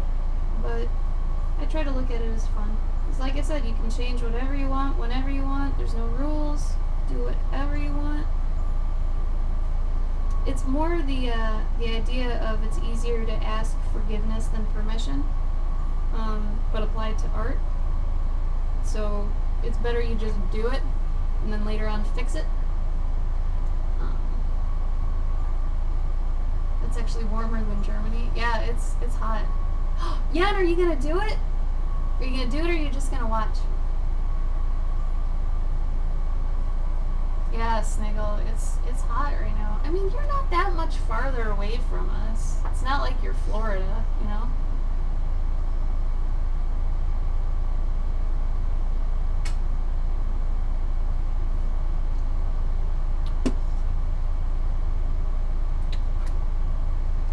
It's funny, when I started the mentorships, I didn't realize how much time would actually be spent in correspondence. I knew it'd be a lot, but I didn't know it'd be as much as it is. And Paladin, I'm not talking about you, like, specifically. I'm talking about the fact I've got, like, 3 right now, and it's like, that's really what you're paying for with the mentorship is my time, because it does take a lot of time for me to organize some of these, especially the ones under the gauntlet. The gauntlet is tough because, I mean, it's good, because it's obviously catered to you, but that's where it's hard for me because I like giving things a lot of thought. So, and I want to make sure you get your money's worth, but damn, I've done more correspondence, I think, for my mentorships than I ever did during my career, like in mobile games. It's crazy. Hot, rainy tornadoes. I feel you, Snag. I think tomorrow it's supposed to be 80s and raining. I'm pretty sure. Yeah. So today, here you go. It's 84, and then it's not supposed to rain until tomorrow night. It looks like 3 p.m. It starts at 40%. So, yeah. But the feels like today, I wonder what it says for that. Sometimes it says feels like. Yeah, it feels like 85. It's 85. It's hot out. It's too hot for Gabe and I. We don't like heat. You know, our favorite season is fall. So, yeah.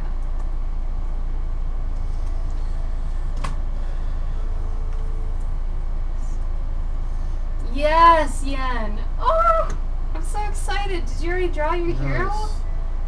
I'm so happy to have Yen on this, you guys. Seriously. She's probably been the most hardcore draw everyday person I've ever met in my life. Sure. Even like to Gabe. And Gabe is like hardcore for that, but she's more hardcore than Gabe. So if you want somebody who's fucking fearless, Yen. Seriously. I like rain and I like thunderstorms. Honestly, I'm surprised we don't get them in Wisconsin as much as we did in Minnesota. Minnesota had a lot of wetness. It's the lake. It's got to be the lake, and also just that, you know, and that's part of why it's so green there, though.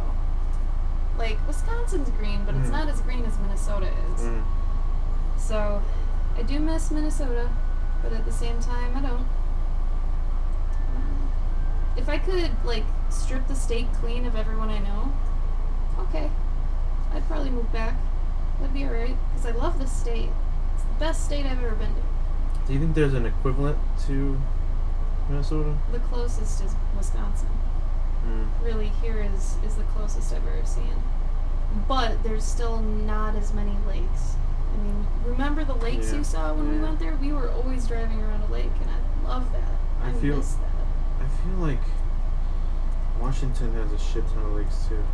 I didn't like Washington. No, I know, but like, I was gonna say if Washington had more just not pine trees. Well, that plus it's a lot of city everywhere. Like, I don't know if it has as much country as Minnesota does. Oh yeah, yeah, no, like without it being mountainous. yeah, when I went when I took a train for Portland to Seattle, Yeah. there was like this giant. Um, Yeah, and I would maybe at least think of a hero first. Just one drawing of him, so you're like, yeah, that one, and then go with it. Because the hero is honestly one of the things I feel that dictates how the story's gonna look in terms of style, in terms of what form it takes. If it's a comic, if it's a story, what have you. I usually say at least draw the hero and that's it, you know. But I don't know.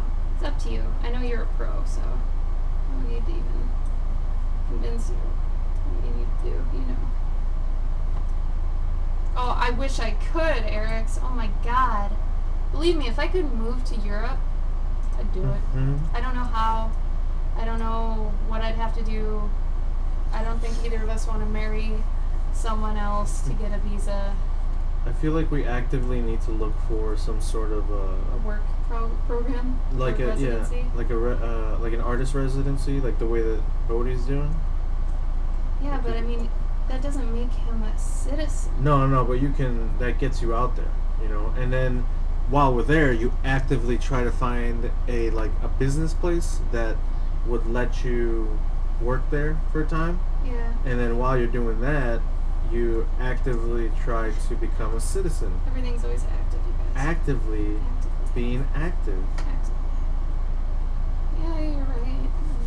But at the same time, it's like, man, it's hard. It's scary. Yeah. I mean, I'd totally do it, though. We should just be missionaries. Can you do that? No, I doubt Sweden needs missionaries. Don't they protect the? Hoorah! Yeah, and yes! Oh my god. She just gave you the 2 best links you should probably look at. Oh yeah. Yeah, and oh, thank you. We're always looking for that, because really nothing's holding Gabe and I here. Yeah. I mean, our families suck. I mean, his family's cool. My family sucks. His family's kind of just detached. I don't have friends that I'd be like, oh my god, I miss you. I don't have that. I could get it over the internet. I don't know. I'm in it for the environment, man. If I could get a better environment, hell yeah. This is not okay. This place needs to be chock full of shit.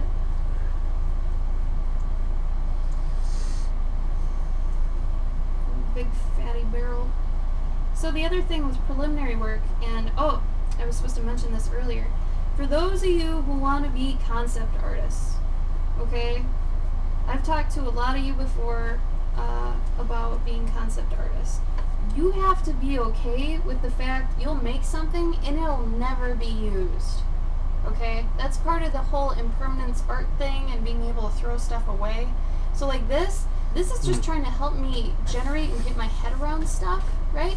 I probably won't use this in the story at all. You know, that's not the point of doing this. The point of doing this is just the thought process, what's here, you know, trying to retain that for other things.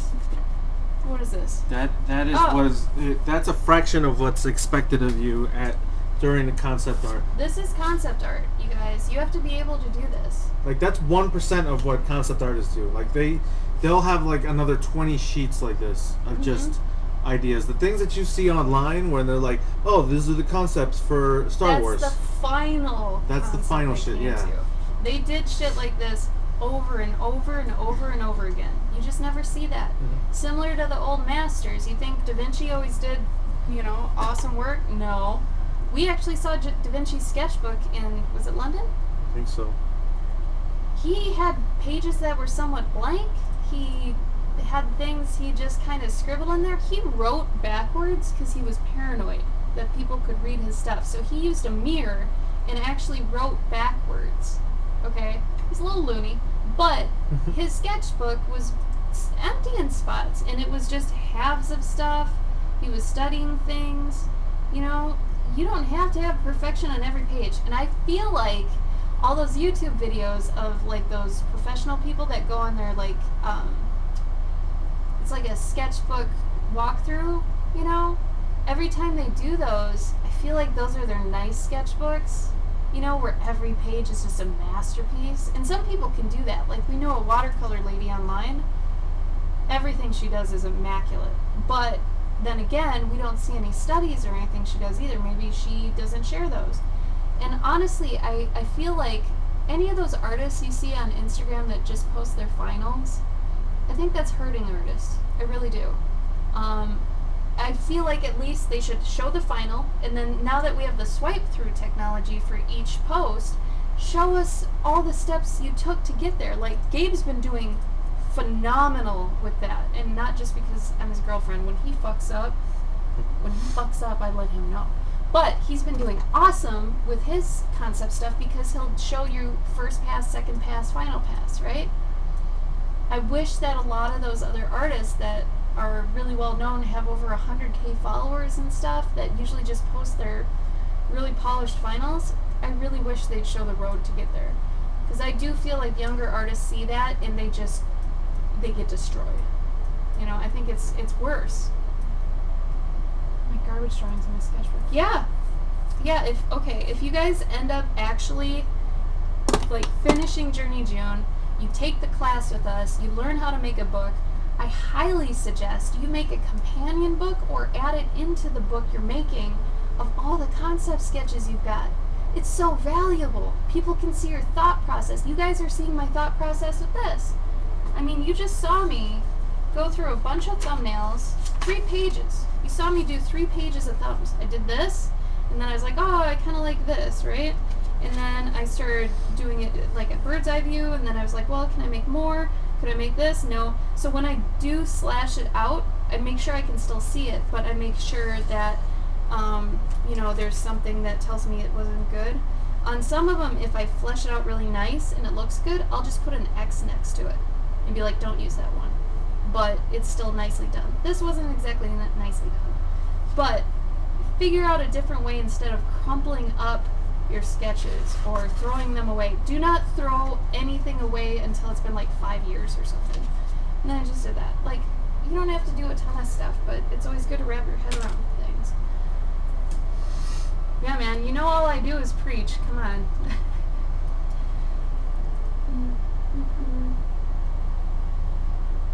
Paladin, I'd be all for that. If you were a homosexual visionary in old Italy, wouldn't you be paranoid? Yeah, I would be, but someone reading my anatomy notes or something? I don't know, it was really weird, because it's not like he was doing his Da Vinci Code stuff, you know, or anything like that. It was just notes on his sketches. And I was like, well, what are you trying to hide, D? Come on. I hope so, Snag. Sometimes I get fired up, sometimes I sound angry. I'm not exactly angry, I just don't know how to take a nice tone with spouting facts. I think that's my problem. I don't know. Color feedback is amazing. Christy, that's awesome. That sounds like it was a really good experience.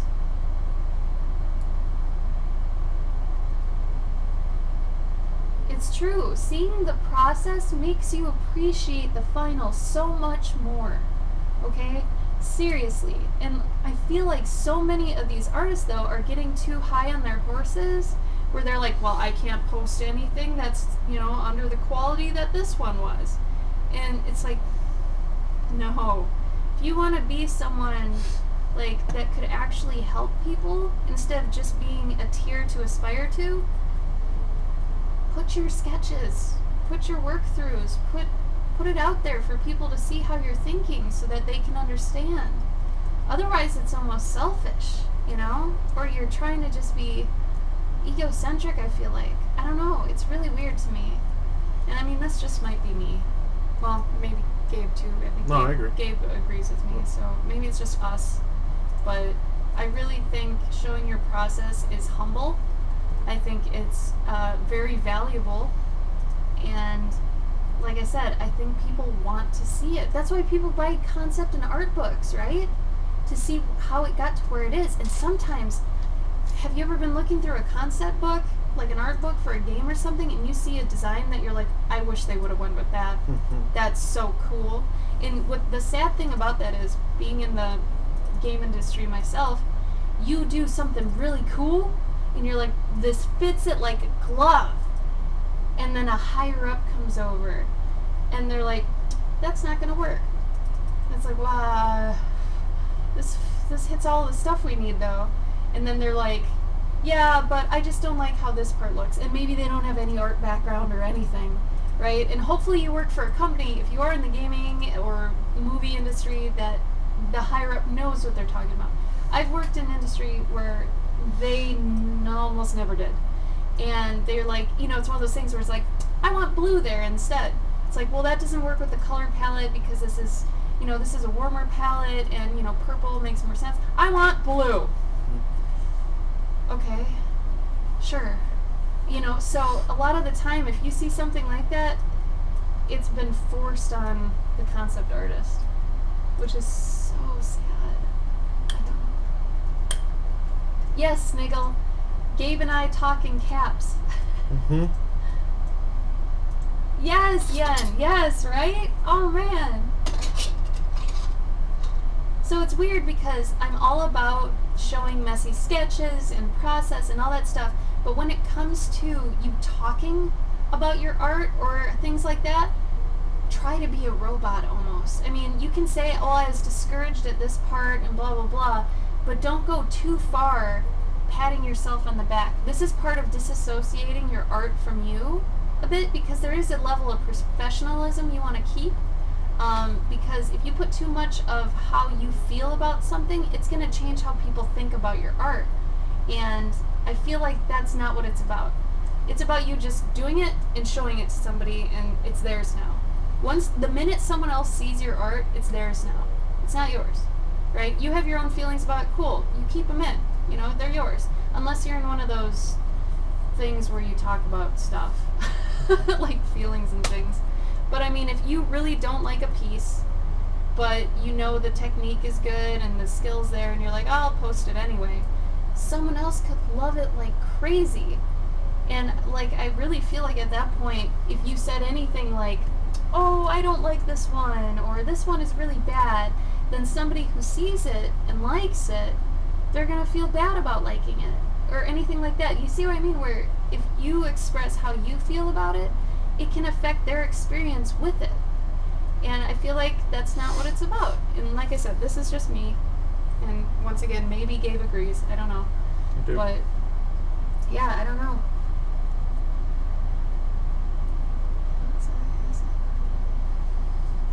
Yeah. Aw, same. Christy is lovely too. Have fun in biology. Yeah, I mean, you can stay in the concept artist phase, but everybody gets so excited about that without knowing what it means. And Gabe and I have had to break some hearts, especially at a convention where people will assume just because of how our stuff looks that we're concept artists and stuff. And granted, I was for a while, but at the same time, you really have to have the mindset for it, you know? Like, out of all the people I know, I feel like Gabe would make a great concept artist because he doesn't get attached to any specific design. He can do and generate a million things and kind of just throw it at someone and be like, here, what do you want? Like, he's really good at that. I get too attached to some stuff. I don't like to go down certain roads, and like that won't scare him. Mm-hmm. That doesn't scare me, but I have reluctance to it, so I don't even think I made a good concept artist because I have very specific wants for what I do, you know, when I do art. And that's part of the reason I'm a freelancer now and not in the career I was, because I didn't like how it held me back in certain areas, you know. But anyway, if you guys have any, I don't know, questions about any of that, let me know.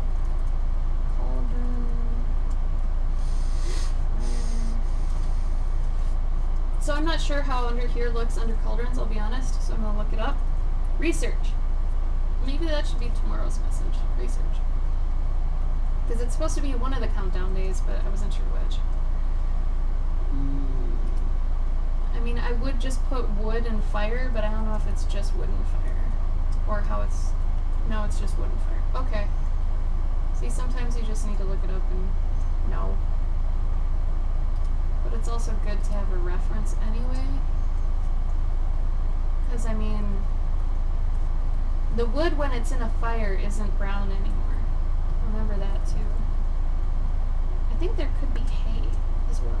So I'm not even going to draw anything, I think, in there. I think I'm just going to do it and then later go in and detail it. If I want to. I don't know. Maybe I won't want to later. Who knows?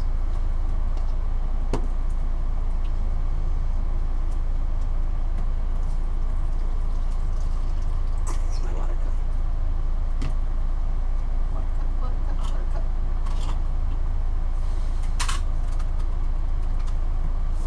So I might just try pulling a gaze on this one and doing like an all over yellow. Which I haven't really done that before. But since the whole scene's going to be warm, I think that's what you're supposed to do.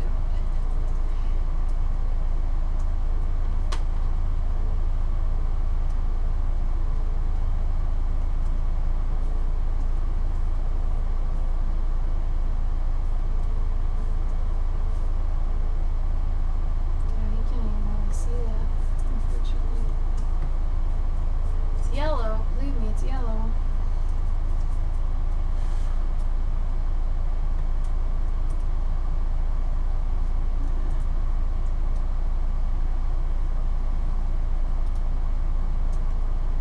Hey, Calvera.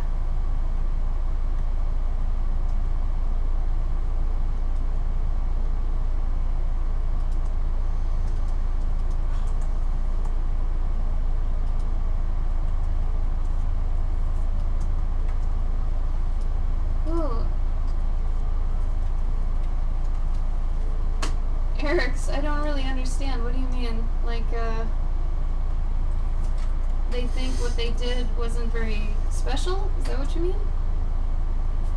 Very that's This is crappy paper too, so it's gonna actually stop me from doing my usual badness. 'Cause I have a really bad habit of doing too much water with watercolor. So I think using bad paper actually helps me to not use so much. I don't know, Gabe, is that a bad? Yeah, I mean, it probably will help you. You think so? That's what I was thinking. I was like, maybe I should keep using the really bad paper for a bit, because then once it starts pilling, I know I'm using probably too much. Good, Serenity. Yeah, if you guys want to make Pinterests or, you know, little reference folders of all the references you're going to need for your story, that's also a form of pre-production, okay? You're getting ready, you're gearing up for the project itself, so absolutely. Maybe you don't feel like drawing that day, fine, switch your gears and go find some, you know, reference for something you know you'll be doing. Everything is going to be needed at some point, and everything is necessary, so get it. Like I always tell you, there's no rules to this. Do it however you want to do it. If you want to paint with ketchup, go for it. Granted, I'm going to hate how your painting smells, but if it looks good, I'll cover my nose.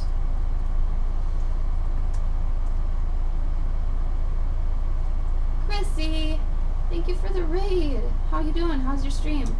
You still playing? I think the other night you were playing Stardew Valley, weren't you? Something like that. That's why I switched to Pinterest, Serenity. Yeah, I ended up having too many files on my computer. Oh, it was bad.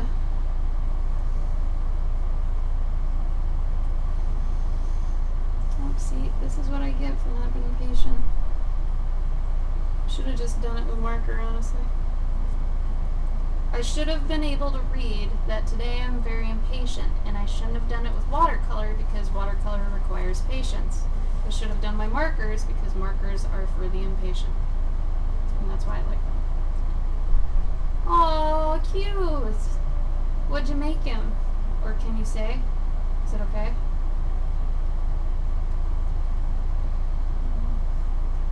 My entire palette's dirty.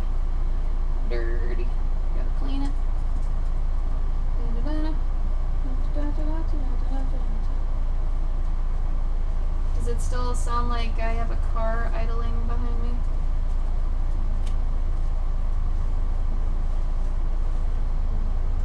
Egden, what do you mean? What do you mean? I don't know what a gish is. I'm old. Don't use crazy, like, hip names with me and stuff. I don't know what's going on. Gabe, what's a gish? No idea. Right? I don't know what's going on. Oh, cute. Chrissy, that's great.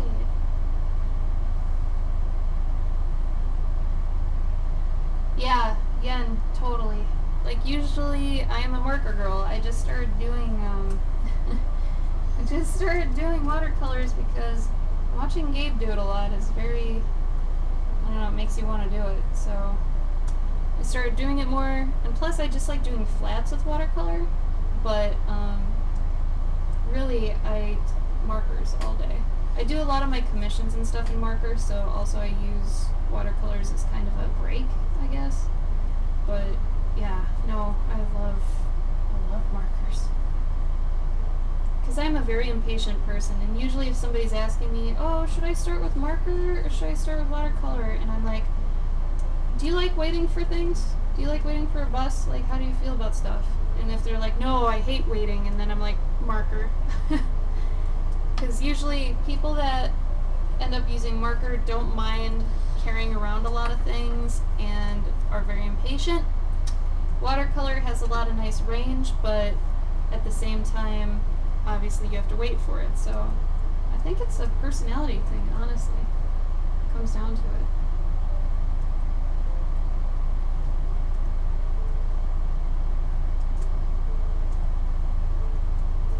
And I'm doing this quick because I don't really find it's going to be helpful to have for anything. Right now it's honestly just the journey, getting some XP. And that's not a joke, I mean it is part of the journey. I just wanted to visualize this area of her shop, you know? So, like I said, it's probably not going to be used for anything. It's concept art. Remember, concept art is really just to get your head around something. It's not even for use in anything final a lot of the time. Which is the funny thing. A lot of people think concept art's supposed to look really great and finalized. Real concept art doesn't. It's really messy. There's a million versions of it. The only time you see concept art and it's finalized is after they've decided on one of them. And then they're like, okay, flesh that one out. That's what we'll use as, the reference for all the, 3D modelers and animators and everybody like that. The only time that's, really polished is when they're ready for it, after it's been decided, That's concept art. You have to be able to generate a lot of ideas, not just create one character, but create many characters and be prepared for your favorite to not be chosen, With concept art, you really can't have favorites either. That's another big thing people don't get. It's like you can't get attached to a character or a prop or an element or an environment, because you are literally just a visual brainstorming machine for everyone else to see what's possible or what it could look like,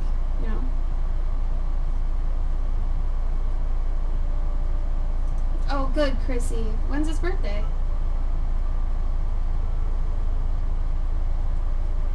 Thank you, Paladin.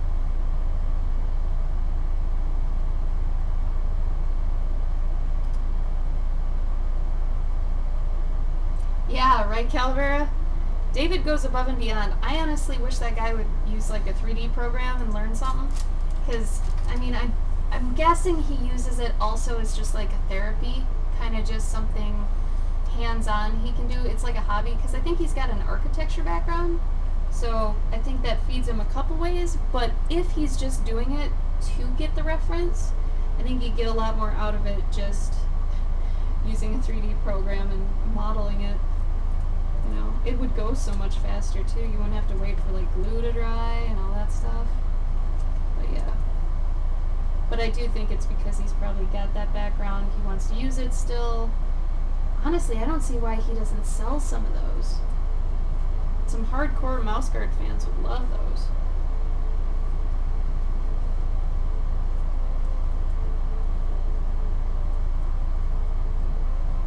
Right now I'm just getting the lighting. And also, I'm not even staying in my own damn lines, and that's okay. I really don't care. Concept art. Remember? Concept art. Choose your battles with your art. Would you rather be spending a lot of time on this or on the actual story itself? For me, the story itself. Because let's remember, it doesn't matter how good your story looks. If it sucks and it's not well written, it sucks and it's not well written. You know?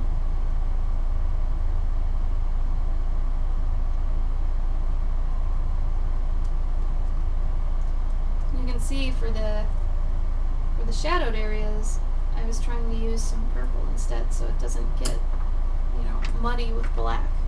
Remember, try not to use black or white. I use white a lot though for some stuff, which I think it's okay for me, but that's because I use it as part of my style and I know the bads of white. Like using white instead of like the colors highlight can be bad. Yeah. I still use white. Yeah. I mean, it works. It's just, you don't want to use it for everything. Mm-hmm. You want to know why you're using it as opposed to like a color, for the highlight. Because the main thing is that a lot of stuff doesn't have white as the highlight or black as the shadow. Like a lot of stuff will have purple as a shadow or blue, stuff like that. Yeah, like world building. It's true. Oh, see, this is where the crappy papers hurt me. When you guys start seeing those walls. Not doing so hot, but that's okay. It's concept art. If it looks a little crappy, that's okay.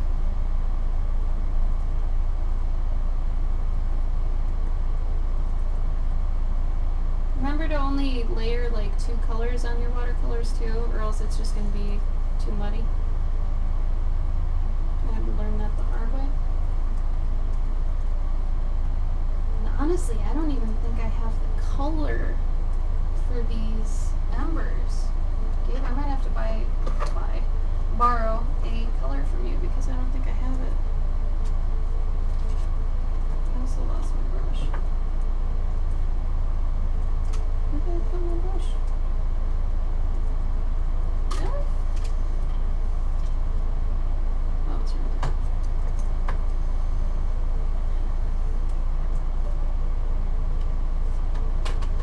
Is anybody working on Journey June right now? So remember, we do like it if you work with it while you're with us. We think that'd be pretty cool. I'm probably not gonna stream crazy long today, just because I have so much shit I gotta do. I gotta do new concepts for characters for this one part-time job I have, and then I gotta do those 3 commissions, and then I gotta email back Paladin and figure out a time, and what else? I have a lot to do. I gotta talk to another guy about some heavy stuff. Yeah, thumbnails, simplifying characters. Yeah. Remember the picture book, Mysteries of Hazel? No. Is it like Scary Stories Nightshade, or is it different?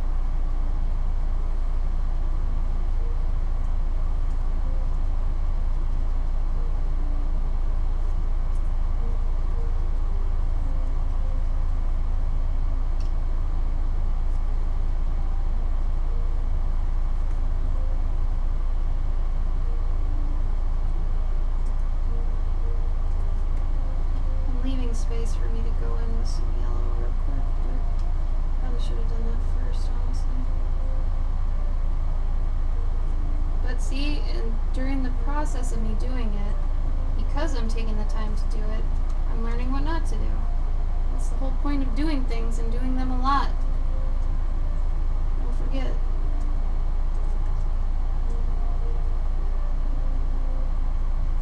The only way to get better at something if you suck at it is to do it more. I don't care who you are.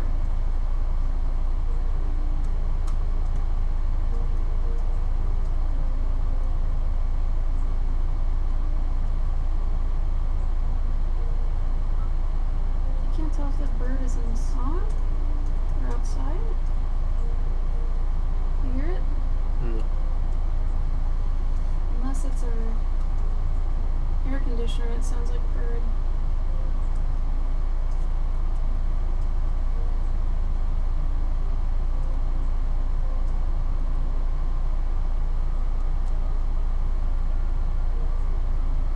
You don't hear that?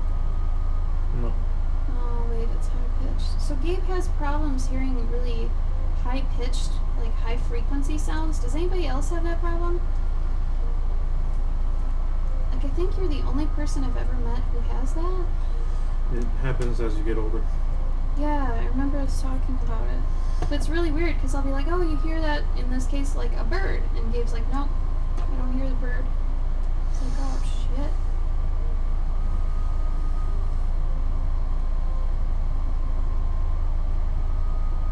Definitely not my best watercolor, but doesn't matter.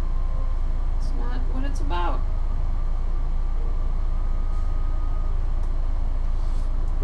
Only the helicopters, dude.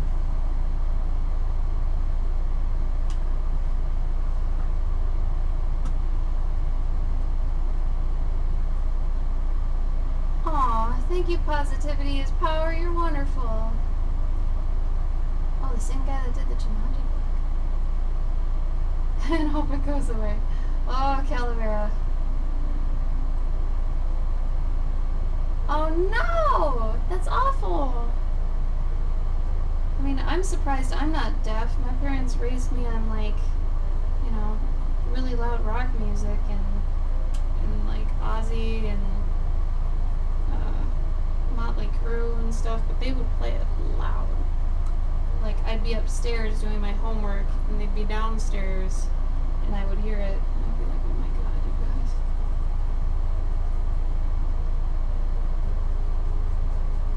Party animals.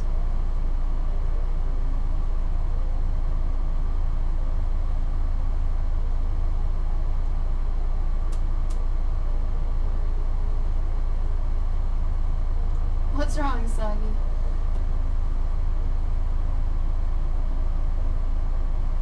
It's kind of the point, really, Snag, until I get in there and I start, like, shaping out some flames and some embers. Remember that watercolor is about layering, so you really have to, you know, well, I'm gonna eventually get to this point, but for right now it's gonna look like crap. I mean, until you actually see where it gets to. It's kind of tough. Especially for streaming, it's one of those things that doesn't happen right away. Oh, Nightshade, that's right. Jet engines.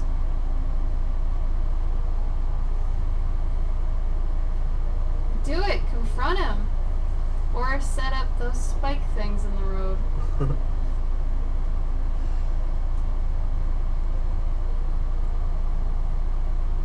Oh, thanks, Sniggle. You're sweet.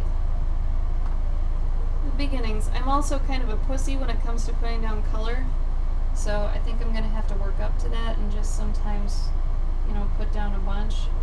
But, I don't know. I'm not like Gabe. I'm not as versed with color as he is. And, like I was saying, I'm pretty new to this, and I like subtle color anyway, so for me to do something where I'd be putting down, like, heavy color, it'd be kind of tough. But maybe someday I'll work up to it. It's just not what I like, either. it's really hard to talk to people about that kind of stuff. Like, when, you know, you see them doing the same thing all the time, and you're like, hey, maybe you should try something different. It depends on where they're at in their, like, art career, because maybe they're already at the point they tried a bunch of stuff, and it didn't work for them, you know? But if they're new at art, and they draw the same thing all the time, you know, that's when you kind of want to push them. So I found that interesting in the past year, just because I was telling a few people, hey, you should do something different, and it's like, maybe they haven't, you know? Or if they don't, you know, that's their problem, right?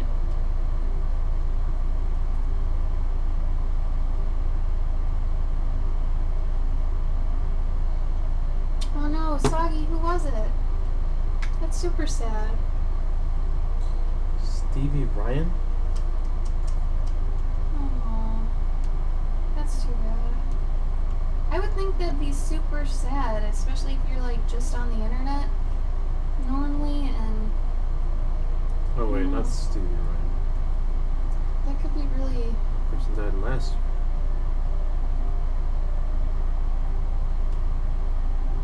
Okay, so now I'm going in and actually starting to put in some embers and stuff. I've got a reference up that I'm kind of looking at to kind of get it, but I know with what I'm using, I probably won't be able to get that level of contrast, but I'm at least trying to like block in the sort of things that are in it to get it to resemble embers and stuff. And I'll probably have to go in with some gouache and put some giant pops of like red, you know? But for the most part, just trying to get it in there. I'm also very stubborn when it comes to changing my brush, so I try to make the brush size I have work all the time. Not always the smartest thing to do, but I don't know. Like I said, I'm stubborn and lazy, and I'm not lazy, okay? I'm not lazy. I'm just reluctant to do it. Because I feel like I'm in the moment. If I change my brush, I have to recalibrate or something. Like, how often do you change your brush? To a different size. Not often. I really only use two different ones. Right? Like, I use this big one now and this one. Yeah. It seems like it's enough.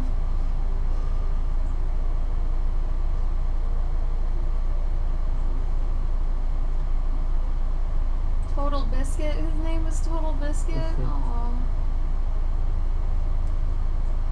Oh, thanks, X.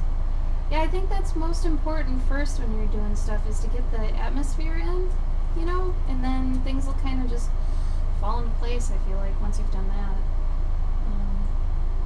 It's setting the stage that can be hard for people, and to communicate, you know, via light and color and stuff, what's really happening, you know? But I wish I could go a little bit more contrasted, but at the same time I don't, because like I said, I don't like contrasty stuff, but I know it would speak even louder that it's warm and everything, but I don't know. That's just me. Maybe someday I'll get better at it, but I don't know. Come find me! Oh god. Have you guys seen that Match commercial with Courtney? If you watch a lot of Hulu, or what else is she on? Is it just Hulu, No, right? it's Hulu, yeah. She's on Hulu, and we've actually seen her at the gym too, on TV. Not literally. Otherwise, I would. Can you imagine that? Come find me! I would go up to her and be like, I come found find you! me. Oh, you You're got like me. the fourth person to do that. But there's like a Match commercial with Courtney, and then there's a Match commercial with Taylor. Hey guys, I'm Taylor. I like drinking coffee and working in the city. It's just so trite and just kind of, I don't know, it's funny. They're just like, and I'm really into guys that like, I don't know, like getting smoothies and going for bike rides. And it's funny because they're showing all these pictures of her and she's just chilling with her girls. It's like, oh man, you're fine the way you are, you know, you don't have to go get a guy if you don't want one. Come find me. Like Courtney. I don't know. I don't believe in dating sites. I'm that guy. I think you should just go to outside more. Go to all the places you would go. So, like, were I single and ready to mingle, I would go to places I enjoy. I wouldn't go to the bar. Everyone I probably meet at the bar, I wouldn't date because I don't want someone who drinks. I have a lot of deal breakers. Like, the fact that Gabe fits all my standards is incredible. Because my deal breakers, my standards are stupid high. And I think having standards is fine. I really do. I think as long as you're willing to know someone, though, for themselves, and you're open to that, cool. But there are certain things that are deal breakers. Like, I would never date a smoker. I would never date someone who's extremely religious. Or, I mean, okay, a deal breaker for a while was country, if he likes country. But then I was like, you know what? That's stupid. That's a stupid one. If it's not affecting health or anything like that, whatever. Gabe likes country. He can like country, that's fine. If he plays it around me, I'll throw a hissy fit. But that's one of those things where it's like, that's not so much a standard as a preference, you know? I mean, it's not like I also don't actively like it. I don't like just listen to it randomly. Waifu pillows. Yeah, and Paladin, I kind of believe in that too. I mean, but you can't be the type of person that sits at home all day and you're like, oh, you never find anybody. It's like you don't go out. You know, and if you do go out, just go to the places you enjoy. If you like the library. So that's the thing that would be hard for me. I'd probably, were I not in a relationship and I was trying to find someone, first of all, that's very unlike me anyway. I'm very much a loner, and every time I've dated somebody, it's just happened. I've never gone looking for it. But were I to eventually be like, I need a love, and I'd go out, I'd probably go to volunteering at a humane shelter, or, you know, for animals, or go volunteer at a nursing home, or go to a library, or I don't know. For me, there wouldn't be much. I don't like much that's out there. Conventions. I'd still go to conventions, but for the most part, yeah, you just gotta go to places you would normally go, because otherwise you're gonna end up with somebody that is into a lot of stuff you're not, you know, which is kind of funny if you think about it. Like, people always say, oh yeah, go to the bar, blah blah. If you don't normally go to the bar, don't go to the bar to find somebody. You're not gonna find the right kind of person unless there's like this very lucky situation where someone brought their friend who never usually goes to the bar, but suddenly they're out this night. This isn't a movie. That's Yeah. not gonna happen. That doesn't usually happen, you know? Oh, cute, Paladin. Dude, libraries are great, I agree, but, I mean, I would probably, like, hit on a guy at a library if he looked like he was just kind of alone, not really studying, you know? Like, if I was looking for someone, I'd be the type to hit on somebody, for sure. I'm also the type to be like, hey, you're pretty. Do you have a boyfriend, girlfriend, something? Like, I'm too, I don't know, I'm not probably fit for dating, honestly. I'm too strong. I come on too strong. Everyone that's ever known me has always been like, you always look like you're in a relationship. I'm like, why? And they're like, because you're overly confident, so no one wants to approach you. I was like, okay. Like, I don't know what your deal was. With what? What do you mean? Like, do you like strong women or something? Or, like, confident chicks? Or I think I like. why didn't I scare you? That's a better question. I think because you were just having fun. Ah. Maybe, like, usually So you people. got to know me. No, I think people don't approach you because you look off-putting at first.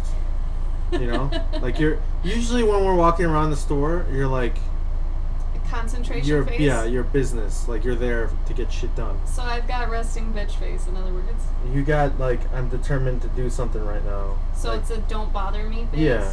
Oh, okay. Whereas I I'm think okay with if you were at a coffee shop with friends or whatever, and I'd then be alone.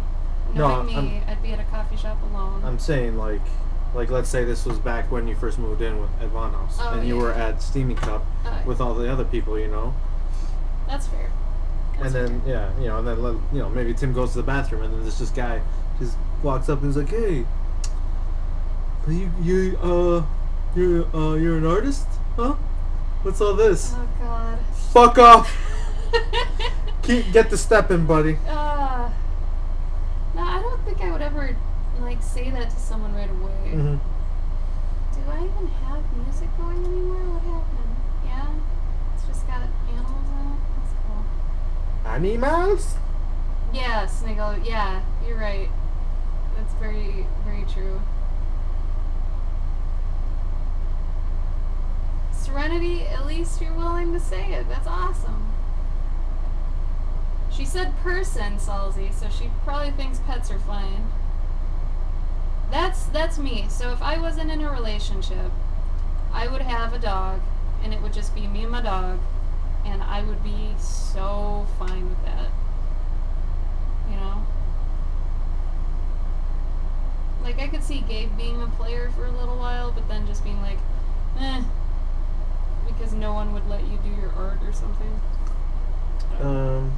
I think for me it'd be more of a like, I'm not gonna move in with this person unless they're an artist. I think you're at that point now, but I don't think you used to be. No, because that's all I wanted. Was just like hang out and just draw things, you know. Yeah. That's why I always try to initiate art jams and shit. I see. Like, I am the king of the art jams. Nobody ever did that shit. I believe that. I facilitated these art jams. I'd be like, all right, I do the research. I'd be like, all right, there's this hotel in so-and-so city. Everybody meet up there on Saturday at 3. We'll get pizza afterwards or some shit. That's what I'm about. What are you hear about? my music at all?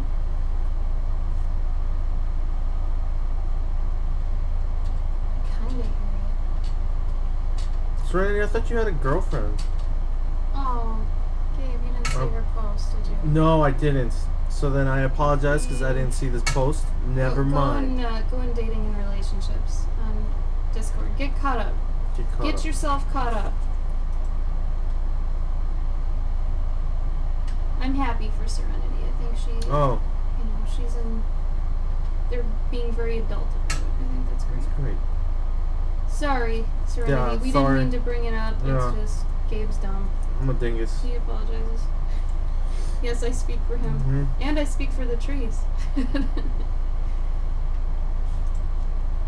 So, what I'm doing right now, I know it looks silly, but the whole reason I'm doing this is so the white's going to act like the embossing highlight, and then I'm going to go in with the darker color because it's easier to go over the white with something darker than something going in with the white because it's not a very fine tip. If it were and it was super opaque, I'd be fine. But since it's not, it's easier to do it this way. So then I figure out where it's popping out. And this is always hard for me. I don't know why. So things that are down here, it's going to pop out. This is always kind of tricky, actually, if you guys have ever done this. Like having something embossed and knowing where to put your shadows, it's kind of hard, kind of tough. I do this for my book Grigor, though. If anybody buys Grigor, you can like have the cover personalized, and when I do that, I do something similar to this. Paladin, you saw it, I'm sure. Where I make it so it looks like it's actually in the wood on the cover. So I'll do one here so you can see what I'm about.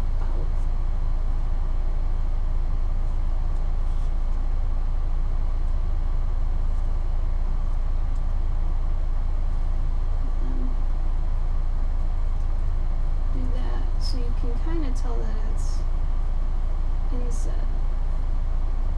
And remember, you can have line art also be reflecting lighting in terms of like, if it's lit, don't have your lines be as thick or as dark, because that can also help your lighting speak louder. So see how back here it's very light and up front here it's dark? Yeah. That's what I'm talking about. Shit's lit, fam. Thank you. Papkins! Ah, I was Hello. gonna host you! Damn. I was like, oh, she'll definitely be streaming longer than me. Thank you, Papkins. Yes, Sniggle. Proud of you. Very proud of you. What's a Good. halberd? It's like a spear with a... Like a pistol? No. Gabe, look at me. It's like a spear that's got a half blade. It's like a, you know how spears have blades on both sides? Like it's a dagger basically attached to a pole. Oh. A halberd is usually one side, it's a blade. It's like a knife. Like a butcher Oh. knife or something you put on it. Butcher knife is too big, but chef's knife. There you go. It's like partially a one-sided axe, but it's not. It's thinner.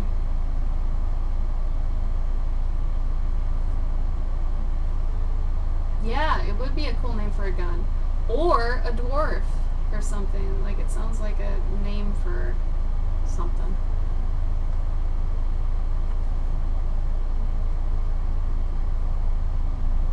Loyalty? Oh, I missed something.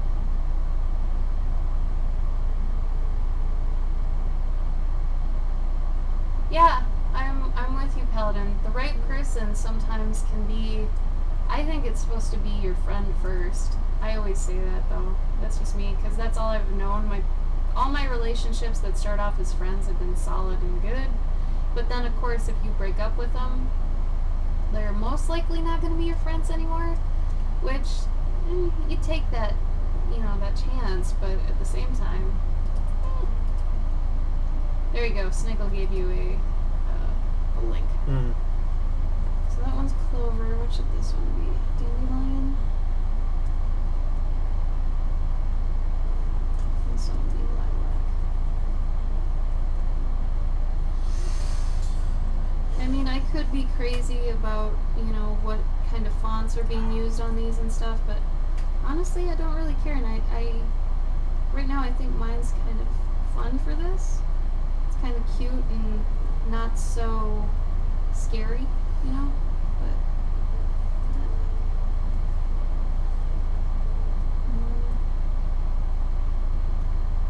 sometimes it forces you to think backwards too, which is good. God. For some reason, I can't spell something if I'm spelling it backwards.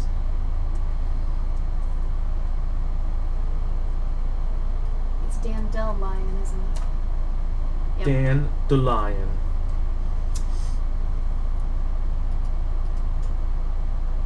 I don't think it always needs the spike on the other side, though. Does it, Paladin? In my research, it's like a half-bladed spear. I could be wrong, though. I mean, you live in England, so. But like I said, from what I know, it could just be a half-bladed pike, basically. Because a pike's different from a halberd's, different than a spear. There's another one I'm forgetting.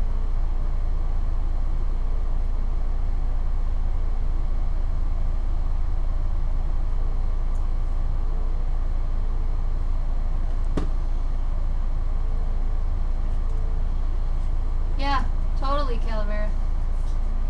Exactly. You get it. And see, I did it backwards here, but I did it lightly, so I can actually see. So you can see how hard it is just to put the white in after I've figured out, these areas. So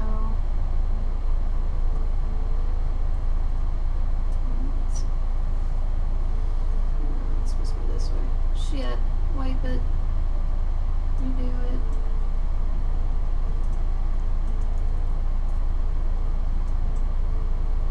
What are you guys gonna do the rest of the night?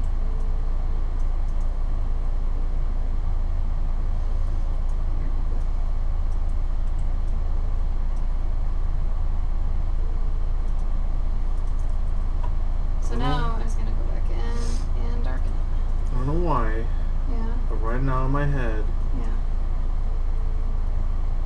keep hearing that little announcer dude when you first start a battle in Soul Calibur. Okay. It's very random, Gabe. I know, man. I'm telling you. Are you gonna stream games tonight, by the way? Oh man. Maybe. Who wants to watch Gabe stream a game? And You if know- you have a suggestion, let him know. You know what I was actually thinking of doing? Because he needs to fucking break. I was thinking of doing. Overwatch? Nah. I don't want to burn anybody's eyes out. Horizon Dawn, because I came to the realization that there's still a ton of shit that I have to do. Yeah. I'm not actually. I think I could go off and almost finish it, but I don't think I'm actually that far. You are? If I remember right, you are? I am, but there's like a lot of other stuff that I can do.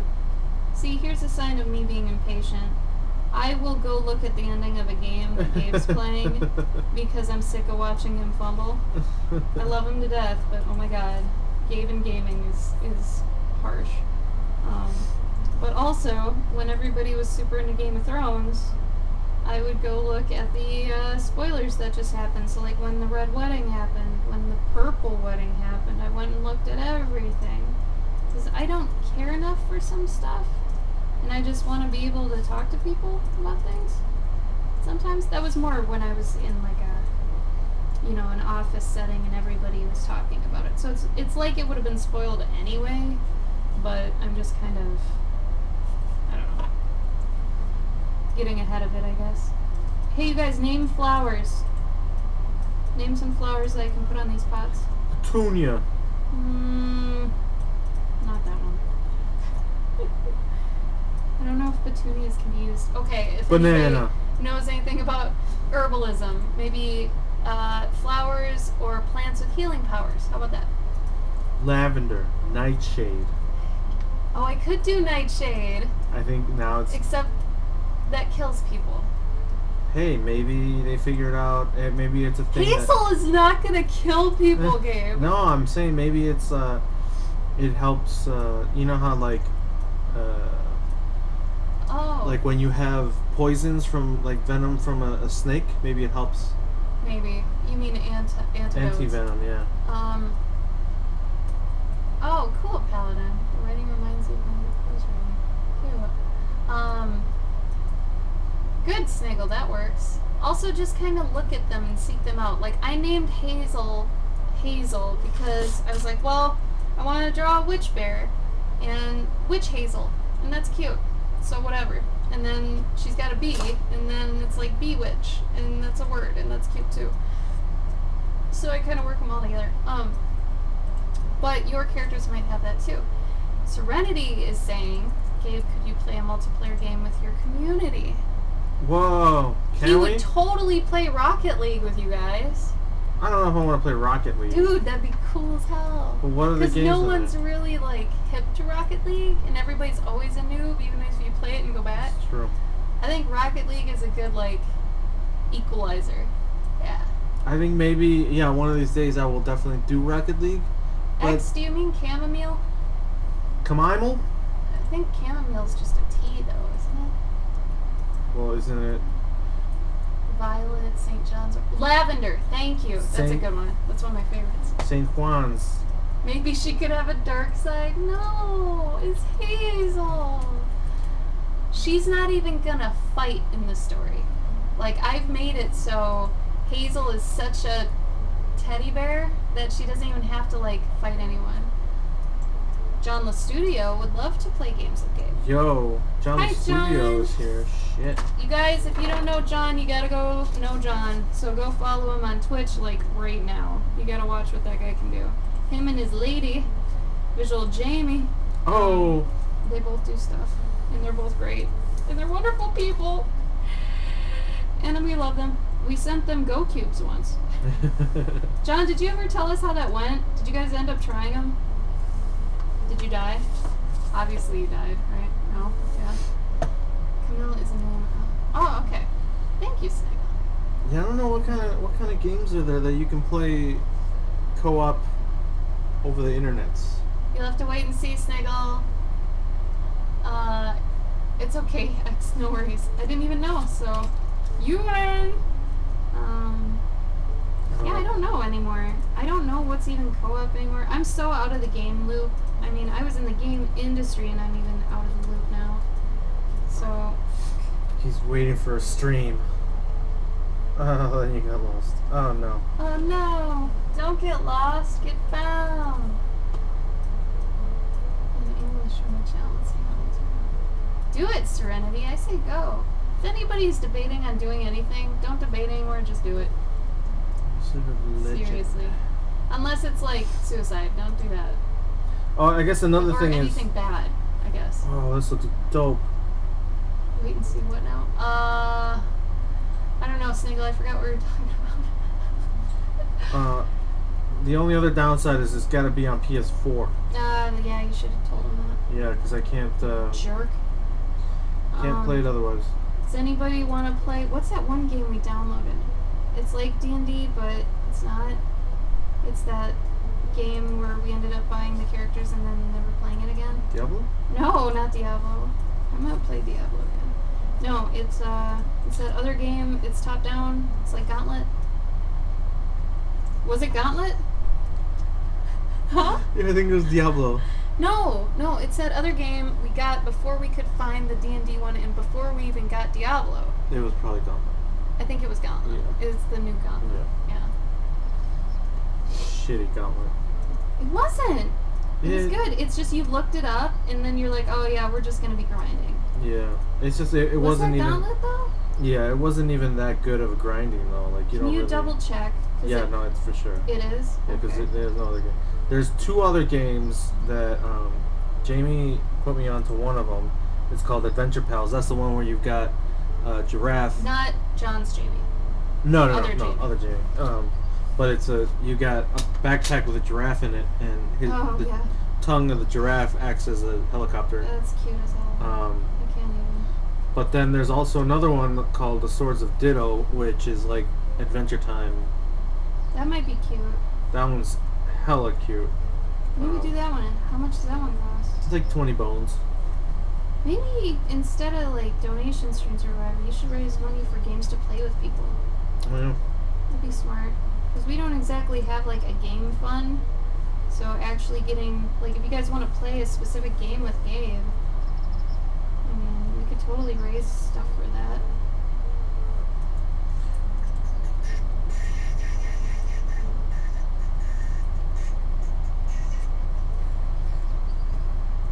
Later!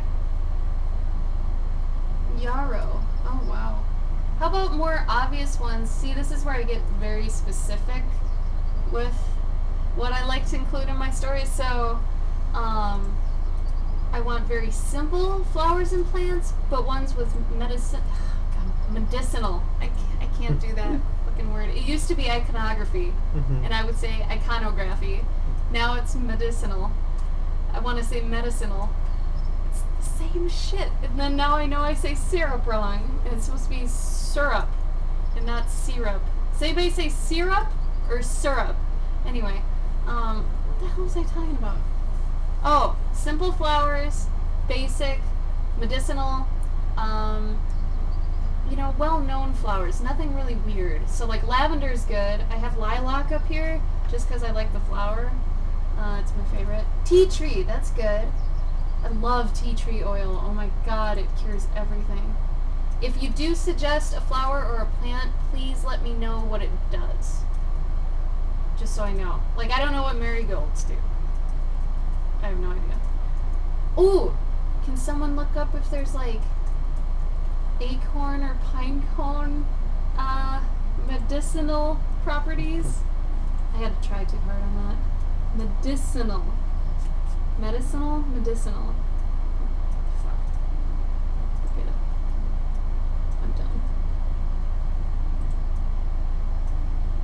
So I don't even... Honestly, lilacs are the only ones I don't know if they have medicinal properties, but I'm throwing them in anyway because it's my favorite flower. And I'm super happy there are lilacs everywhere right now, but sad I haven't gotten any. Marijuana. I'm gonna make this one marijuana. I'm just kidding. Patchouli. Isn't that like nachi? Gnocchi? Sorry. No, it's made of potatoes. Well, what the fuck is patchouli? It sounds like thought it'd it be was- like quinoa. I used to say quinoa, by the way. I thought patchouli is a last name for an Italian person. Oh, maybe aloe. Of course, John, you would say cannabis. I love you. A lot. Also, just so everybody knows, I screw up too, and the embossing on this is going the wrong way. As hard as I tried, I am doing the light from the upper left instead of the lower portion where it should be coming from, because even I'm a moron. Continue your day knowing you're smart. And sometimes we screw up. Just because we're on Twitch doesn't mean we're perfect. Bee pollen has been used as healers. Yeah, I know. That's why I'm using honey. So Serenity, the whole reason I'm using honey for all these is because honey itself is medicinal. So adding other flowers in with different properties, and the fact she's a bear. So, I mean, having her selling all these is like, hello, it's a bear and honey. That's smart. You know, that's one of those things. Oh, does it? What does it do, Sniggle? No, I know honey is actually good for you. Like, it is. It's like the best sugar you can put in this stuff. Like, if it's between putting granulated sugar in your tea or honey, you're supposed to do honey.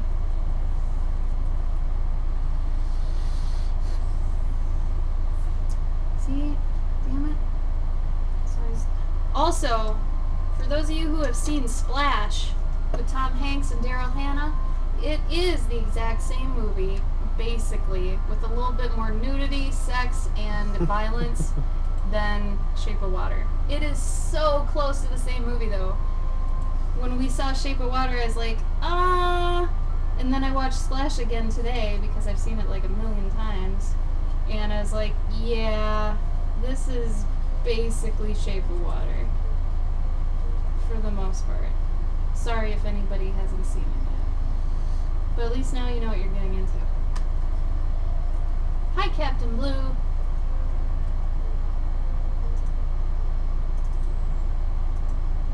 Don't go there, Cloverkin. I'm just saying. I'm just saying. Like, I saw it and it wasn't as good as I thought it'd be. I think a couple people freaked out a bit too much about it. It was good. It was one of Guillermo's better movies in a while, but it's like, it's the same movie as Splash, except they don't go to Times Square. I'm being a little bit of a troll at the same time right now, but I just don't, like... I should have stayed after the credits, because I'm pretty sure Hellboy shows up. Gabe swears it's Abe Sapien, like, before. It's his origin story, man. It's not Mike Mignola approved, man. He probably would not be okay with that Beauty and the Beast situation.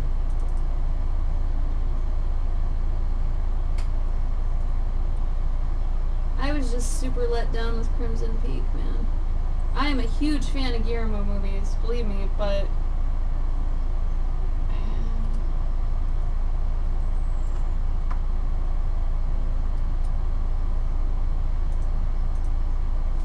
He can do no wrong. Really. You've loved every movie Guillermo makes. Every one of them. Like, all the way back to Kronos. Not one have you been like, about.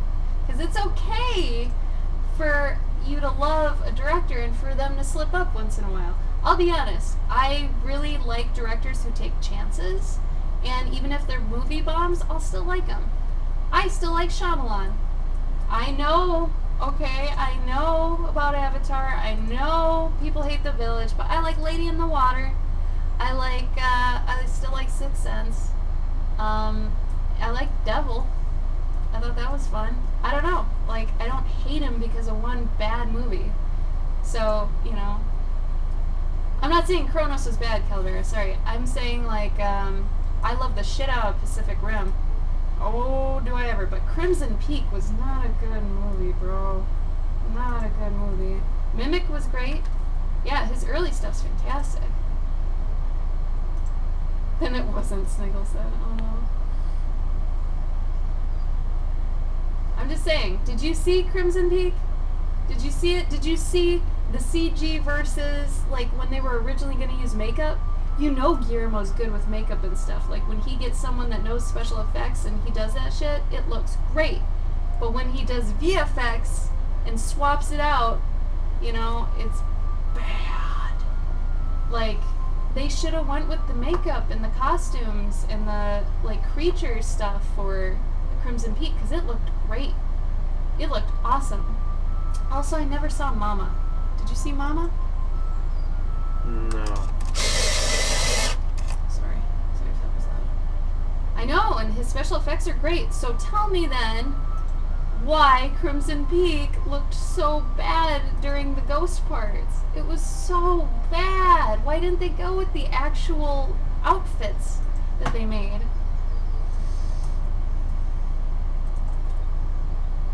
Calavera, I want to talk to you though about Crimson Peak. Have you seen Crimson Peak? Because if you haven't seen all his movies yet you're claiming to like all of them, that's bad. Don't do that. But did you see Crimson Peak? We need to talk about it. It even had Jim Beaver in it and Tom Hiddleston, and it still wasn't that good. Help me. Alright, so what did you guys say? Can you eat aloe? You can, right? I mean, they have a drink of it, right? Mm-hmm. So I would say aloe.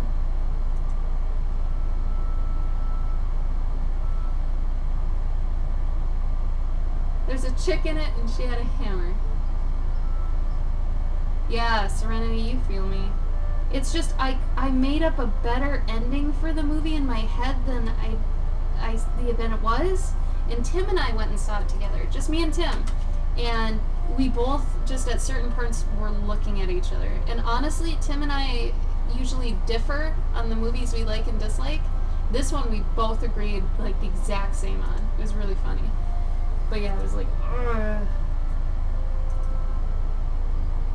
Okay, you say you have Crimson Peak, and you've seen it.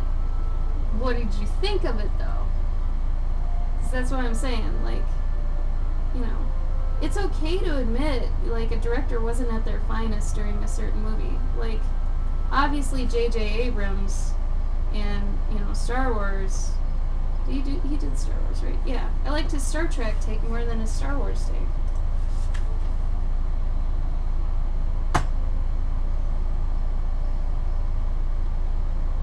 And this is part of the reason I never talk about movies on here, because I am so specific with what I like and dislike that it usually just pisses people off. I think there's a big difference though with JJ And Guillermo? and Guillermo. Is like, I just picked a random director. well, like even for like Crimson Peak, did Guillermo write it?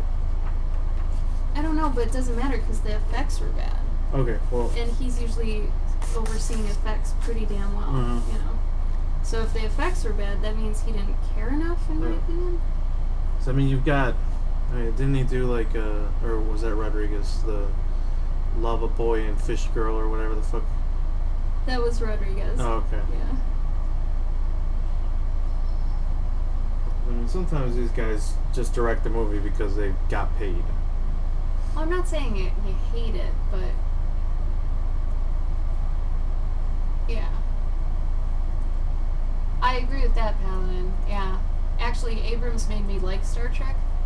I don't like Star Trek. He Mhm. made me like it.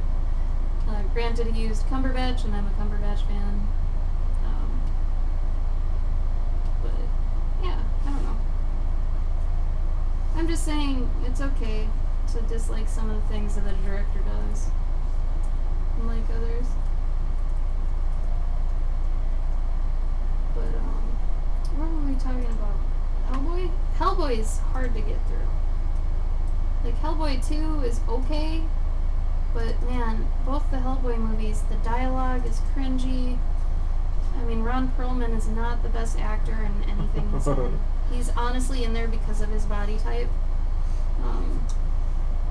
But yeah, I don't know.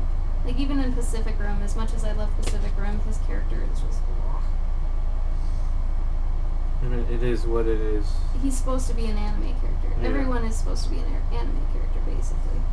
Which is okay, but for him, he can't do it like campy like. Mm-hmm. Like it just comes out as cheesy dad. I don't know. He made you dislike Star Wars and you like Star Wars. Yeah, Pan's Labyrinth is great. I mean, I like all the designs and stuff in Hellboy, but half of those aren't his, but half are. I don't know.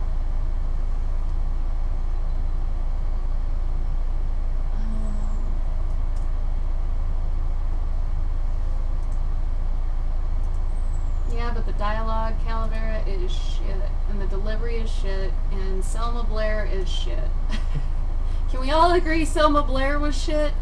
Like when she was in the crib thing and she's sleeping and Abe and Hellboy are drunk and they're talking right next to her. That was very rough. And she wakes up, she's like, Abe! Because Abe's going to spoil the pregnancy thing and he's like, oh, I don't know. And it's like, God damn. Okay, Sniggle, that's what people say about Nick Cage, and that's a problem. Nick Cage is a problem. He's not a national treasure. He's a problem. Because anything they're in, they're just themselves. They can't play a character because they're just themselves, you know? It's true, Calavera. It's true. I don't like Star Wars. I don't like Star Trek. I don't like a lot of mainstream things, and this is why we don't talk about stuff. Alright, I need 2 more. Dandelions. What else is in your yard usually that you can eat? What do marigolds do, you guys? Do you remember what marigolds do? For those that suggested marigolds?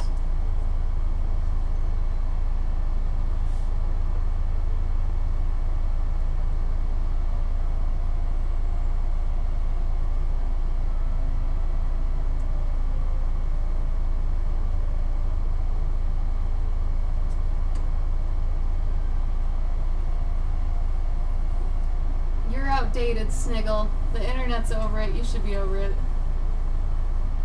Okay, so marigolds. Do it with the white pen.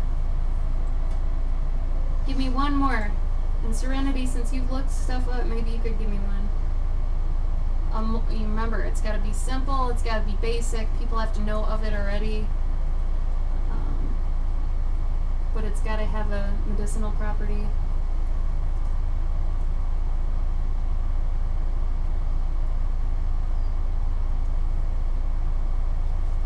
Looks like an S, but that's a G.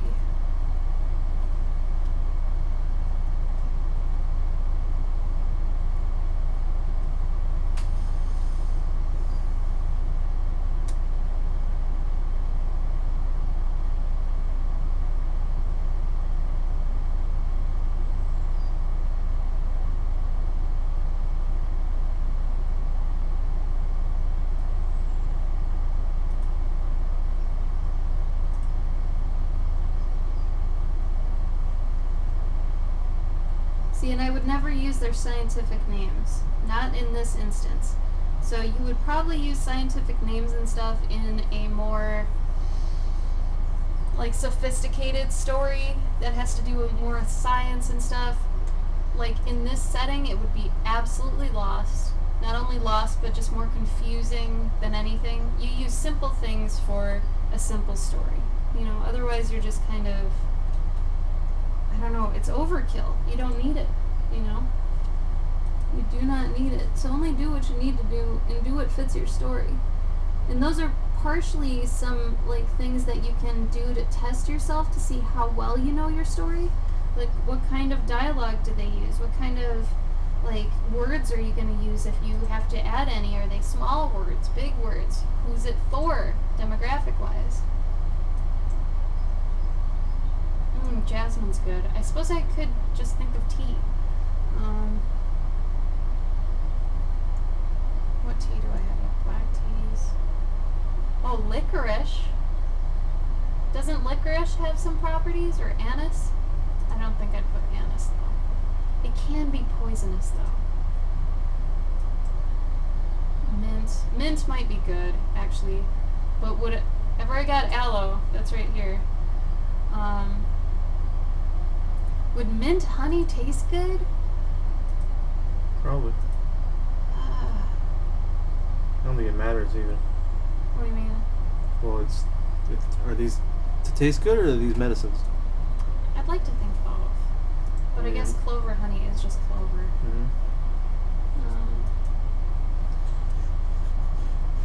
Good point. Willow. Can you eat willow? I will absolutely add that if it's got medicinal properties. I love willow trees, as does apparently everybody. Willow is the best movie. Okay, I don't know how many people I've told this, but it is a near perfect script, and in my opinion, it is Ron Howard's best movie ever. Hands down. I don't even care. I love it. It's perfect. It's the hero's journey 100%. So if you're looking for any sort of, like, inspiration, yeah, Willow's up there, definitely. It goes through it basically to a T. He even has a magical mentor, straight up. Like, in the first 20 minutes of the movie, he's being tested by his magic mentor. Like, it's nuts. It is... Just buy the damn movie. It's good.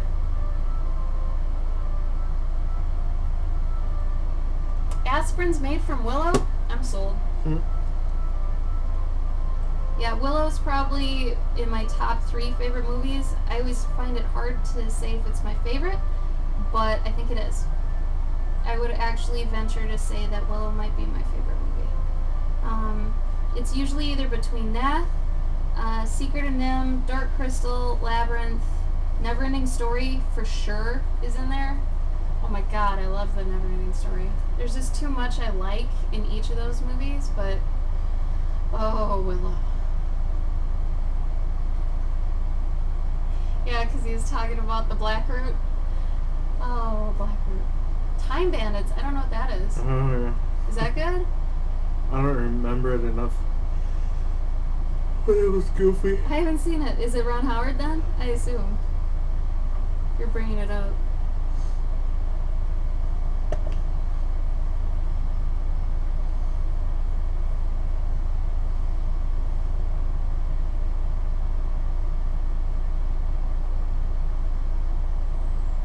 I was actually going to watch the Secret of Nim yesterday, but I thought you wouldn't like it if I did that without you. I'm okay with it. You haven't seen it enough then. Yeah. You should care that you're missing it. It's so good. She's such a good character. Like, if anything is close to something I would do that's actually animated and made already, I would say it's Secret of Nim. 100%. Like, if you could actually take what's in my mind and kind of put it out there without it being me, I would say Secret of Nim. Like, I actually have a lot more strong female leads than I thought I did. I sat down and thought about my stories the other day, and it's probably half and half, if not ladies more. In time-traveling dwarves? Mm-hmm. Is it fantasy, though, or just time-traveling dwarves? Like, what genre is it? I'd assume both. Sci-fi. Forrest Sure. Gump is a great movie, but I mean, it's not fantasy. Obviously, my favorite movie is going to be fantasy of some kind, you know. Oh, Terry Gilliam. I love Terry Gilliam.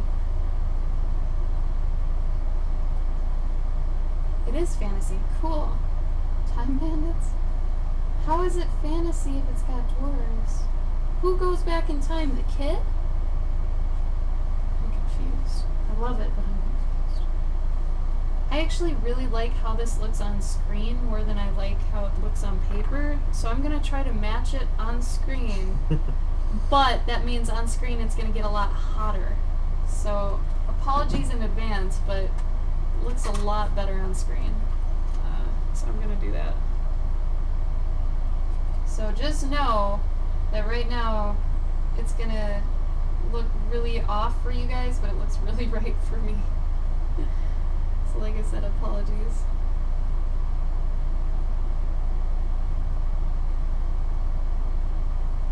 This is the problem with streaming sometimes. Paladin, we'll talk about this. You have a PC, right? Also, someone said I said PC weird. Like, You say PC. PC. Do I have to say how do I say it right? PC? You're not adding an emphasis to the C. Emphasis, Gabe? Uh-huh. PC. You say PC instead of PC. Is that not okay? I mean, there's nothing This wrong whole with it. stream is about how Ashley says things wrong. I'm okay with it because it's funny, but PC. Yeah, Paladin, do you have a PC? Because I'm gonna have to like try to think about your keystrokes when we talk about your mentorship. Because I've got a Mac. Gabe can probably help with that, actually. Actually, no, he can't because I do his setup for him. Never mind. We'll figure it out. We will figure it out. Much better. Okay.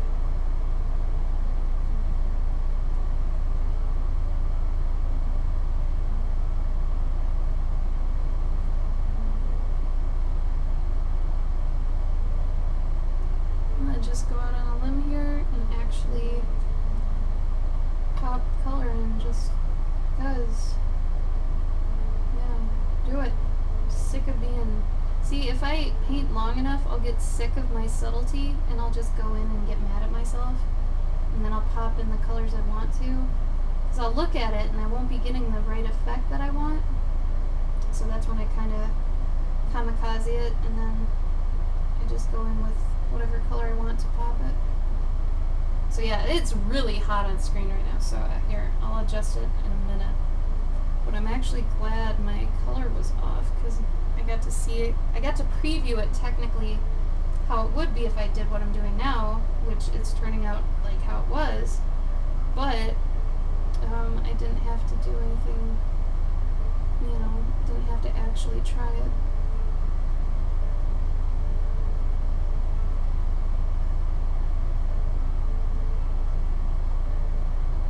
That was dumb. Throw more red in.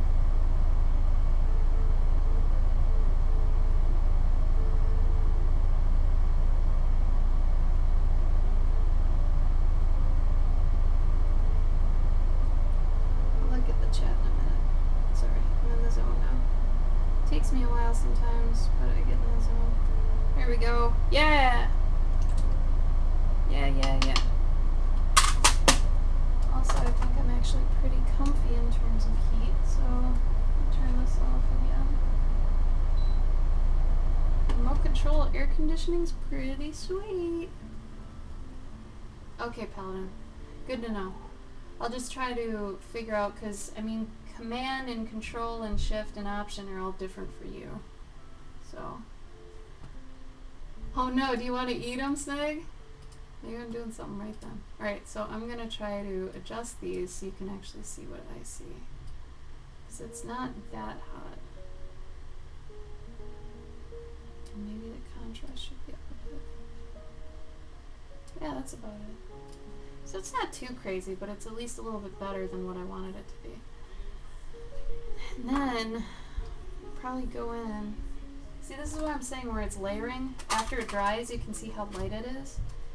And this is what I have to get used to, and this is where it gets difficult because unless you watercolor a lot, you're not going to know how your colors end up until you've actually done it a few times. It's very similar to marker, where marker will look different when it dries. Usually it's lighter, right? Same with paint. So if you're not used to, painting a certain way, you're not going to exactly know how dark it gets, how light it is, all that stuff. And I'm going to have smoke coming out of these, or at least steam or something, so I want around that to be a little bit better.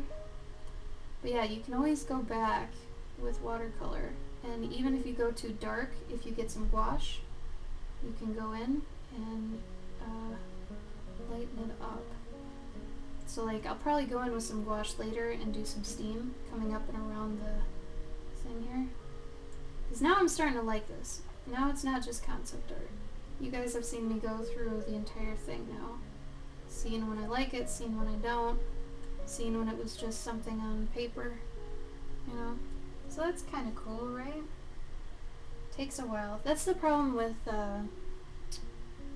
like, creative streams. I feel like you have to stick around to see the payoff, which I feel like a lot of people don't exactly do because it's Twitch and it's kind of game-centric, so a lot of people are, you know, they want the payoff right now, which is understandable.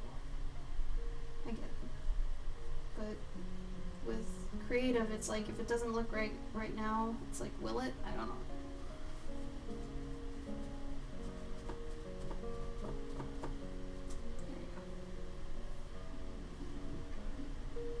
There you go.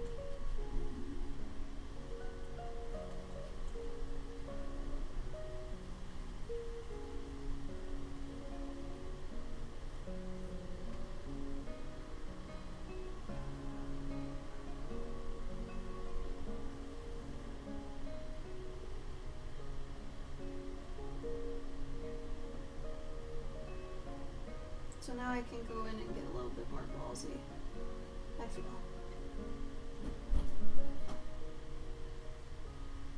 And also, for some reason, holding my palette while I paint prevents me from doing bad habits I have.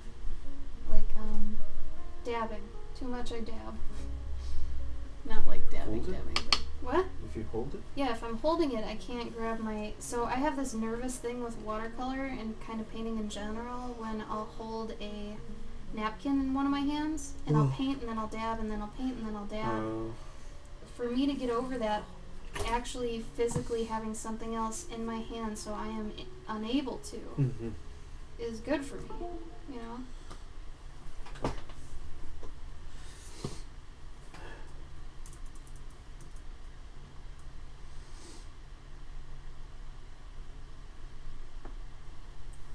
I want to pick that up so bad. Like, I'm only allowing myself to dab the brush, not the paper.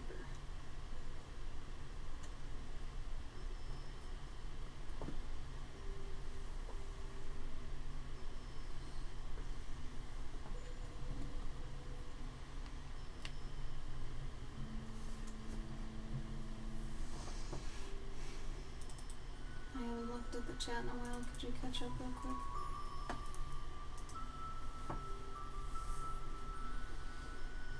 I think the last thing I saw was Paladin was saying something about his PC. An Acer. Yeah, that's the last thing I saw. Is that the last thing in there? The wooden barrel so close to the fire is clearly a breach of health and safety law. It's on the other side though. Oh, Sniggle's leaving. Bye, Sniggle. I have stabs too often. I do. I'm a dabber. Not like the dance, but I don't even know what that is. Like, what is dab?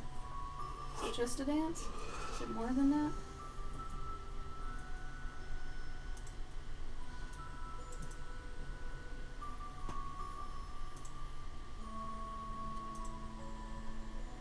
I actually think it's cool if people just started calling me Ash. Just because it's like, usually people ask me. Like, if your name is Ashley, they're gonna be like, oh, do you like Ash? Or I'll be like, well, yeah, I do, but some girls don't. But I definitely do. If my name could just be Ash and not Ashley, I'd be down with that. I don't really like my full name. I don't like my name at all. But Ash is cool.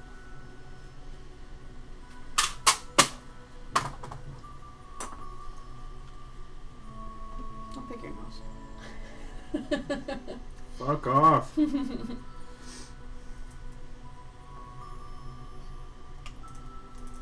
For you. For you. Because you asked, sort of. Okay.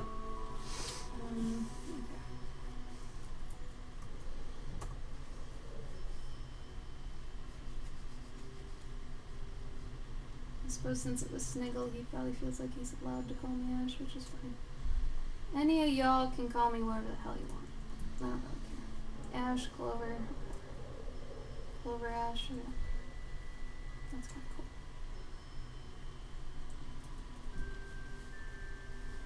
I'm also this guy where I don't want to spend a lot of time painting in the details, so I'm actually gonna go in and do it with a pencil, because I am that guy.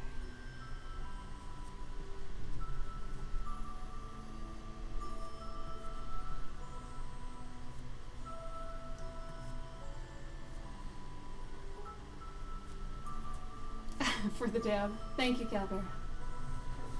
Money in my little paper cup.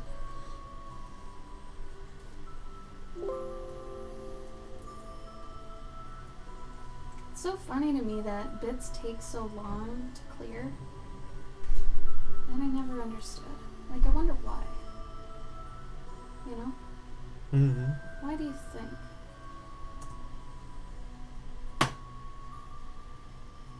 So especially since, like, They've already been purchased?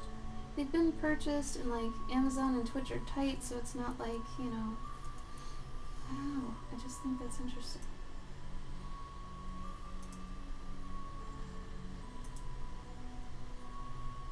Oh, so that's a thing.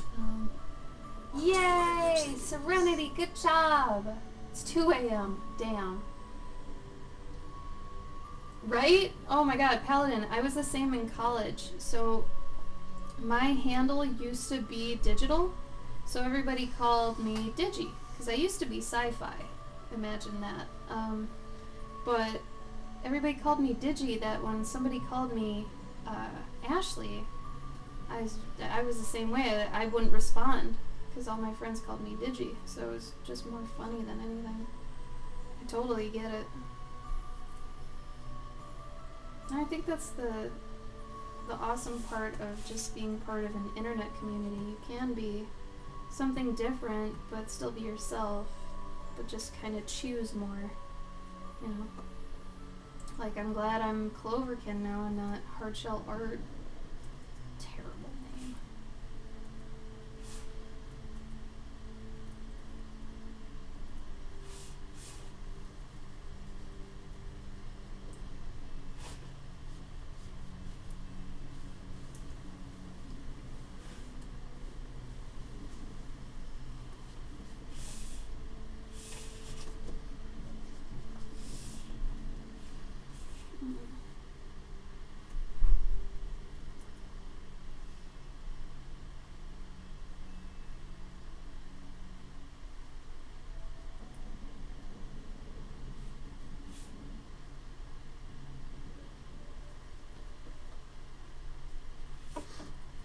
Oof, that is not as dark as it should be. Weird. I must have bumped up the gamma too much. Gamma!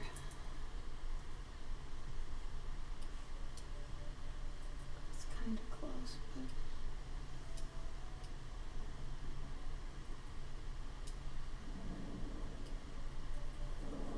There we go. A mini P. That's cute. Let the man pick his nose, Chrissy said. I just don't want to see him do it. He can do it all he wants, but seeing someone do it, ugh. I also wasn't picking it. I just cut He my always nose says hair. he's scratching it. Well, I just cut my nose hair so they're like sharp. Bye, Sniggle!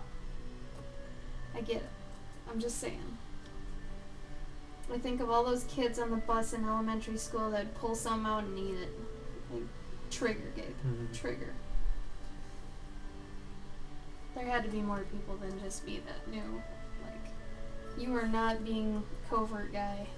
You are obviously picking your nose in the bus. I respect those people. No, you don't. Yeah, because they don't give a fuck. They're like, No, they whatever. were gross.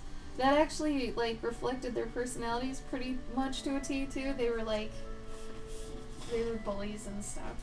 It was gross. Well, it was also the fat kid who was like, no, I don't care. No, not for me. It was the thin kid. I'm living my life, man. Eating it. It's like, why Eating my are you life. eating- Well, that's probably true for if it was a big guy. But, just saying.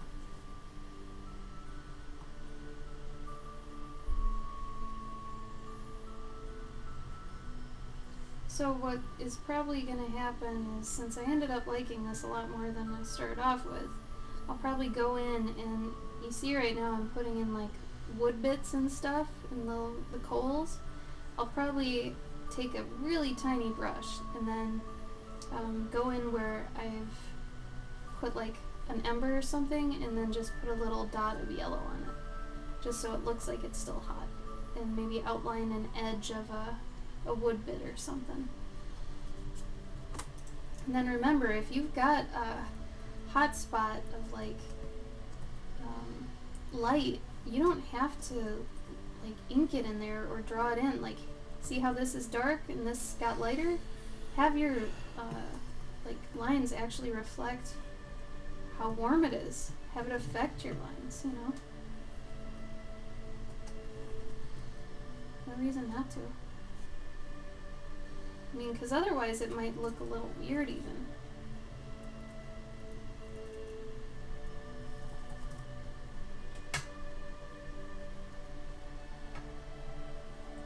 I actually wonder now, that original piece I did of Hazel that you guys saw on the stream, I've been taking that to conventions to sell now. I wonder if I should hold on to it. Maybe have a giveaway for it or something.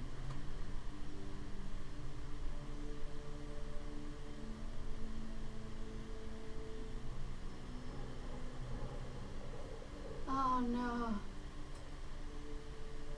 Oh, you guys, you're getting gross. Let's not talk about the belly button picking. Oh. Now it's like your 7-year-old boys again. Come on now. Ugh.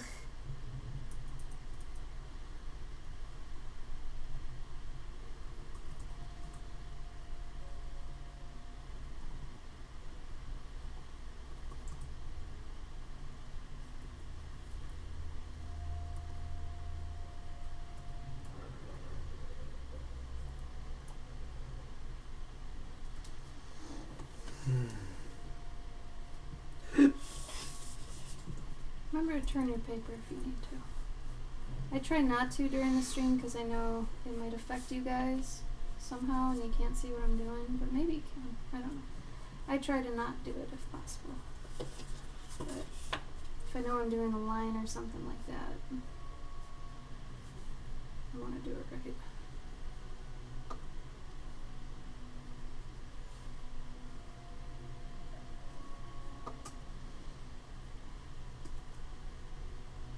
So this is my fun today.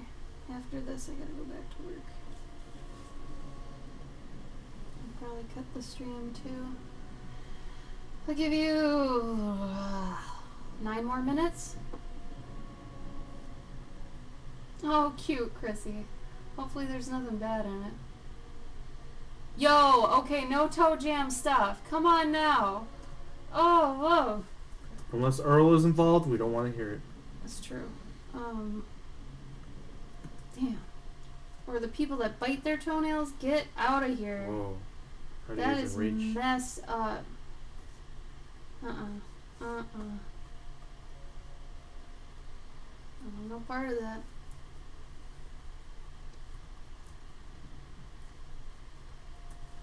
Here we go. Okay, let's do little pops of yellow real quick while everybody's here.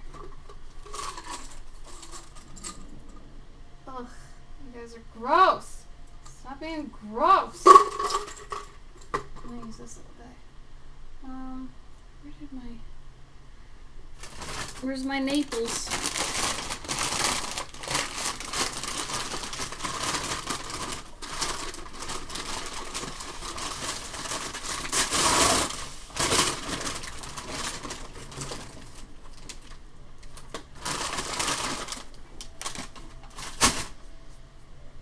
Still new.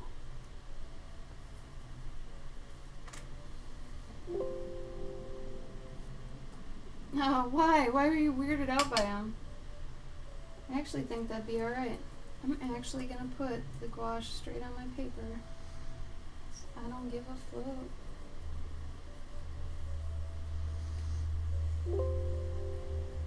This only works if you're using it super opaque like, so.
Americans scared you? So you're 5 years old when you came from Mexico to America. Yeah, we heard Joseph. I'm a bad example. I'm not overdoing this.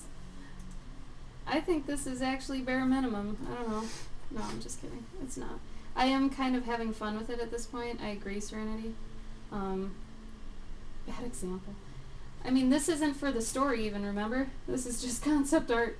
It's just, this is where I'm saying, like, sometimes when you do a study, or basically whenever you do a study, I feel like you should make it into an actual piece, because you never know, it might turn out, like, pretty good, and you'll be happy with it, and then it's not just a part in your sketchbook, you know? It's like an actual piece. It's application, right? You're learning through trial by fire, technically, but instead of just making it, you know, some part of your sketchbook, instead make it a piece, like, you know, an actual thought out composition. So art's about making, you know, more, right? It's really about excelling after doing a bunch of quantity, you know? Because let's be honest, if you're just noodling with the same 5 pieces in a year, you're going to learn less than if you had done 50. You know, think about it that way. Gabe, give your pottery example again. That was a good one. Well, there's like this thing where There's like this thing. some teacher, there's a class of like 40 students, and the class is divided in two, and half the class, their final grade is determined on how many pots they make, and the other half is determined, their grade is determined on just one pot and how good that pot is. Clay pot. And so the first group that has to make as many as they can, they make tons and tons and tons and tons of them, right? But then the second group, they really only make a few, and they're like the best pot out of group B is not even as close as, you know, like Half the pots of the yeah, multi-pot group. like the people who did tons of pots, they learned and did way better pots than anyone in the First group. second group. There you go. So really, that's for anything. Like we always say, start small, but do a lot of something. Because the more ways you can apply yourself, and the more chances and opportunities you get to apply yourself, the more chances and opportunities you have for successes and failures, which are both equally good for you, as far as we see it. You know, you're going to fail at stuff, you're going to succeed at stuff. Both are valuable because you're going to learn something from doing both. What am I drawing that for? I am drawing this for Journey June. Journey June is a month-long challenge about creating a story. So it's basically concept art for my story. But it's not about individual prompts like other monthly challenges, so don't think you can just do a couple and leave. If you're signing up to do this, you're in it for the long run. But that doesn't mean it has to be really high quality or anything like that, you know. We actually suggest that if you are going to do Journey June, you keep your drawings very minimal, very sketchy even if you have to.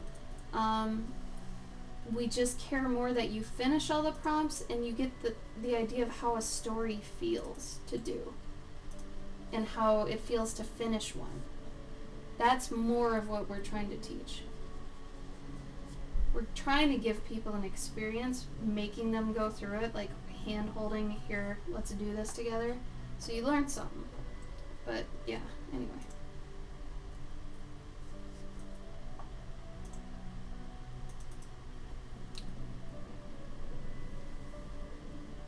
It did. Oh, I just put my finger in that paint. Cool.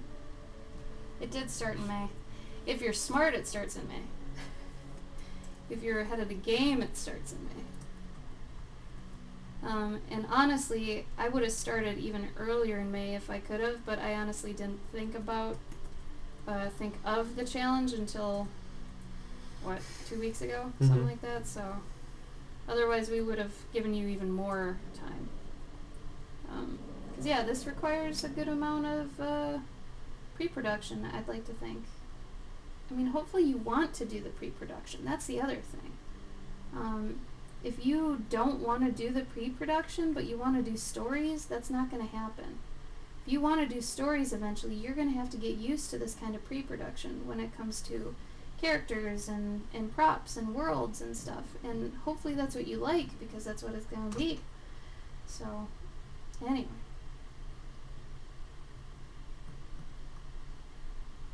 I mean, if you're focusing more on being an illustrator, like I said, maybe skip this one, because it's not about illustration. It's really not. It's about stories and the journey of a story. And how to do it, how to construct it, how to get through a longer project, you know? That sort of thing. No, that's good, Fox. I'm proud of you. You're doing great.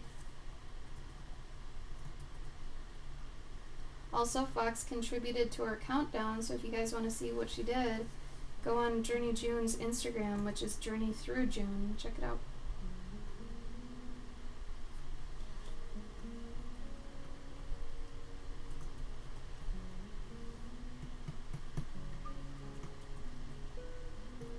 Pre-Journey May. It's true. I am brainstorming while working. It's a good point. So anyway, I think this is kind of good for now. Put a couple highlights on the, whatever this is, stone.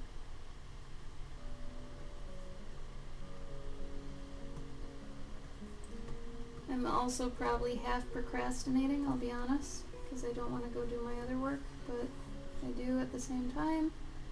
I just really am enjoying this more. It's like I have so many things that are fun to do, but right now I'm having the most fun with this, but I don't know, I gotta go do the other things too. Because this is for me, everything else is for other people. I'll probably post this tonight. And see, like, old me would not have wanted to post this. Mainly because, what is this? Like, who cares about this other than me, right? But I don't give a and I'm gonna do it anyway. Because it's more just, you know, that I think it's a worthwhile show of just a random bit of pre-production, you know, concept work.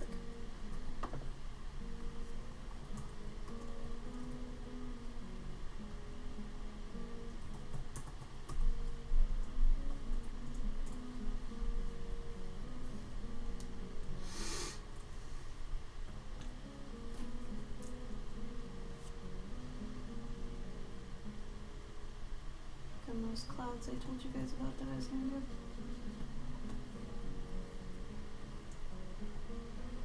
Aw, thanks, Fox. Aw, Calvaria, thank you. Yeah, sorry if that sounded deprecating. That was not my intent. No, I'm actually very pleased with this. I learned what I wanted to learn out of it. I got down what I wanted to get down. Like, starting a piece, I feel like you should have a couple, you know, things you're trying to communicate or learn about. It's like I said, these are studies too. Like, I had never drawn embers before, not like this, or painted rather. I've never painted embers. I've done it with marker, but in terms of this, you know, this is different. And I mean, if you've done something once with one medium, that does not necessarily translate unless it's going to digital. I would say if you've done something traditionally and you're trying to do it digitally, it's probably going to be pretty easy. But in terms of doing one thing with like marker and then one thing with paint, not the same. Unfortunately, it doesn't really translate like that. So, yeah, but you guys are sweet. Thank you. But yeah, just to show the level of like concepting you don't need to do, I guess. I don't expect any of you guys to be doing this much by any means. If you do and your story sucks, I'm gonna yell at you actually. because you should have been spending more on your story, you know. Or that just tells me that you're more of an illustrator than you are wanting to be a storyteller, and that's fine too. I mean, you might want to, you know, explore that then if that's more where your heart's at, for sure.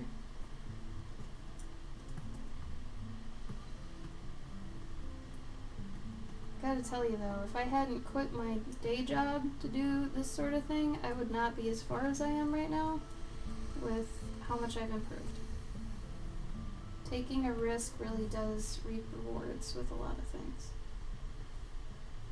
I'm not saying to quit your day job or anything like that, but I am saying I'm glad I did when I did, because for me it worked out. Everybody's on a different journey though, like you know, so do what you gotta do. This doesn't look as good on camera though, that's crazy. There's a lot of details that are missing.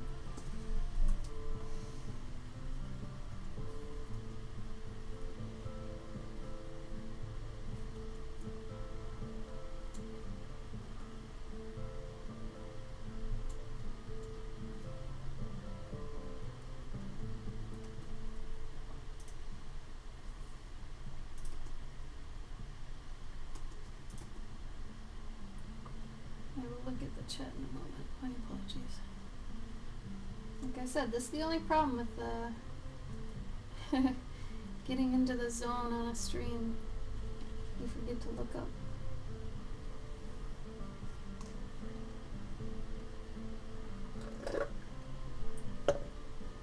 Usually Gabe's supposed to help, but Gabe's doing his own thing.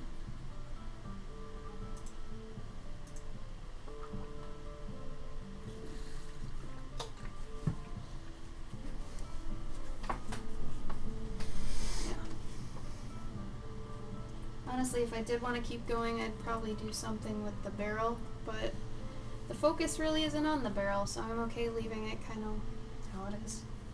Anyway, I'm still probably under 20 watercolor paintings ever, really.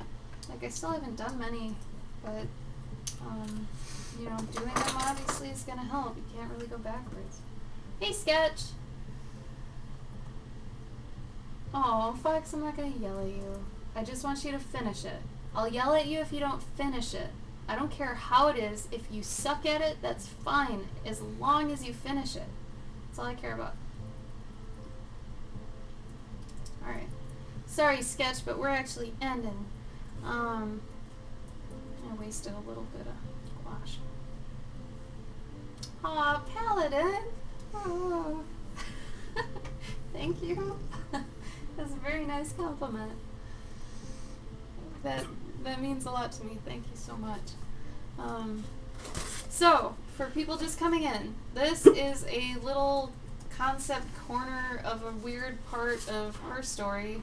This is Hazel. You'll be seeing more of her in June. Here's some more of her character sheets. So really quick, because, you know, you guys are still in the preliminary phases yourselves. You don't have to do this, but it's kind of fun. I like doing this. Gabe seemed confused by it, but the breakdown sheet. So sometimes I think it's good to actually take a character's design and break it up in pieces and figure out how it fits together, because that can really help. So obviously she's got an underdress here. It's a little tattered, a little torn up. Then she's got a vest over it, which is like a long tunic vest.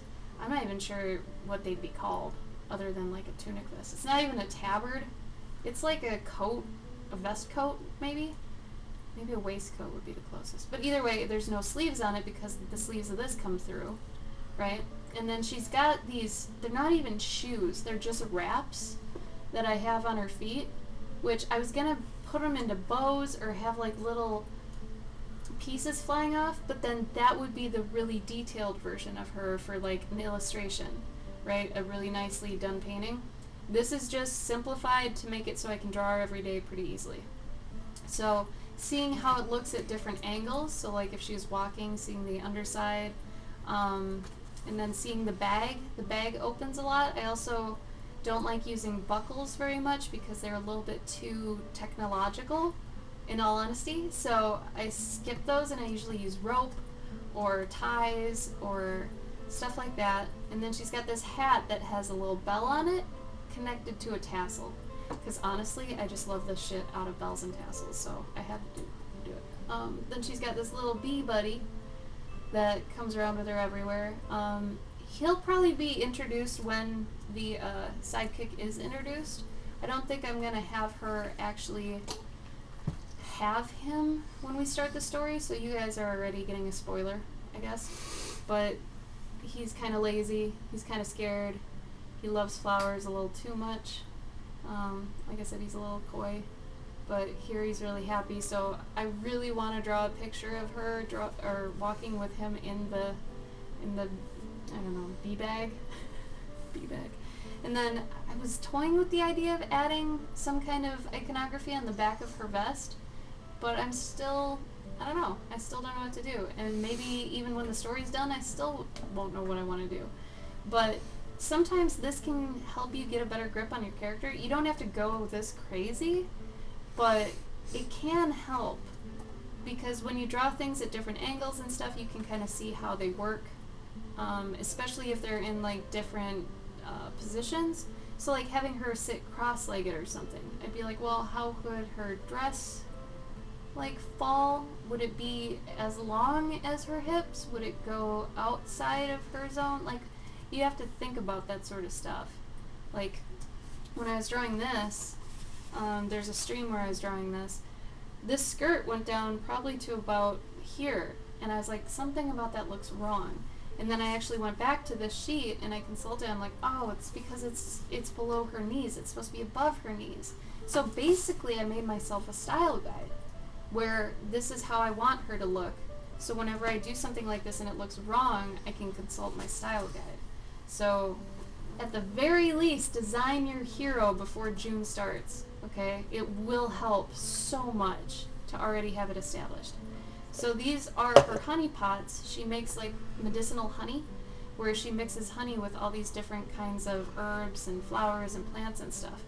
So she's like a witch, but she's not like a witch. I don't know. She's like an herbalist, but she's not. I don't even know if there's a word for what I'm thinking of, but regardless.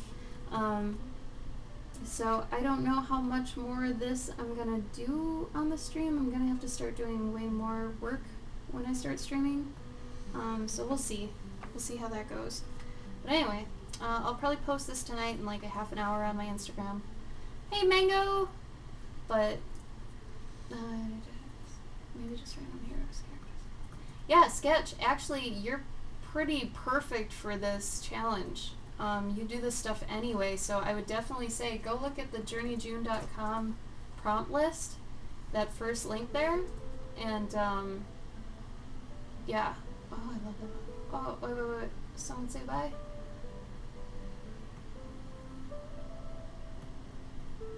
So long, farewell. Fox, you leaving?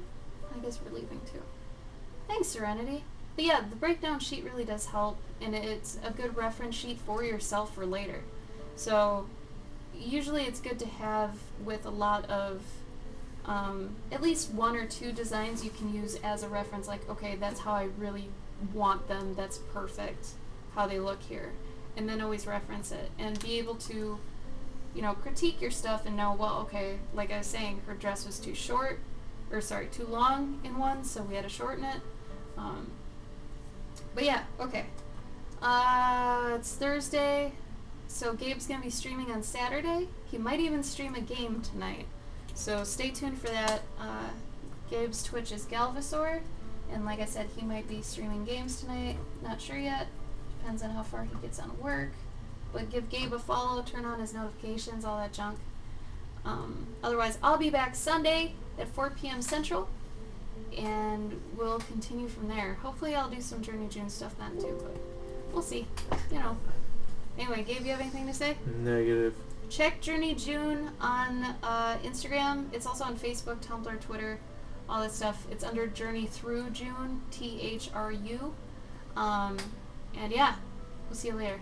Fox wants you to stream games. We'll see. Hopefully. He needs it. Anyway, bye!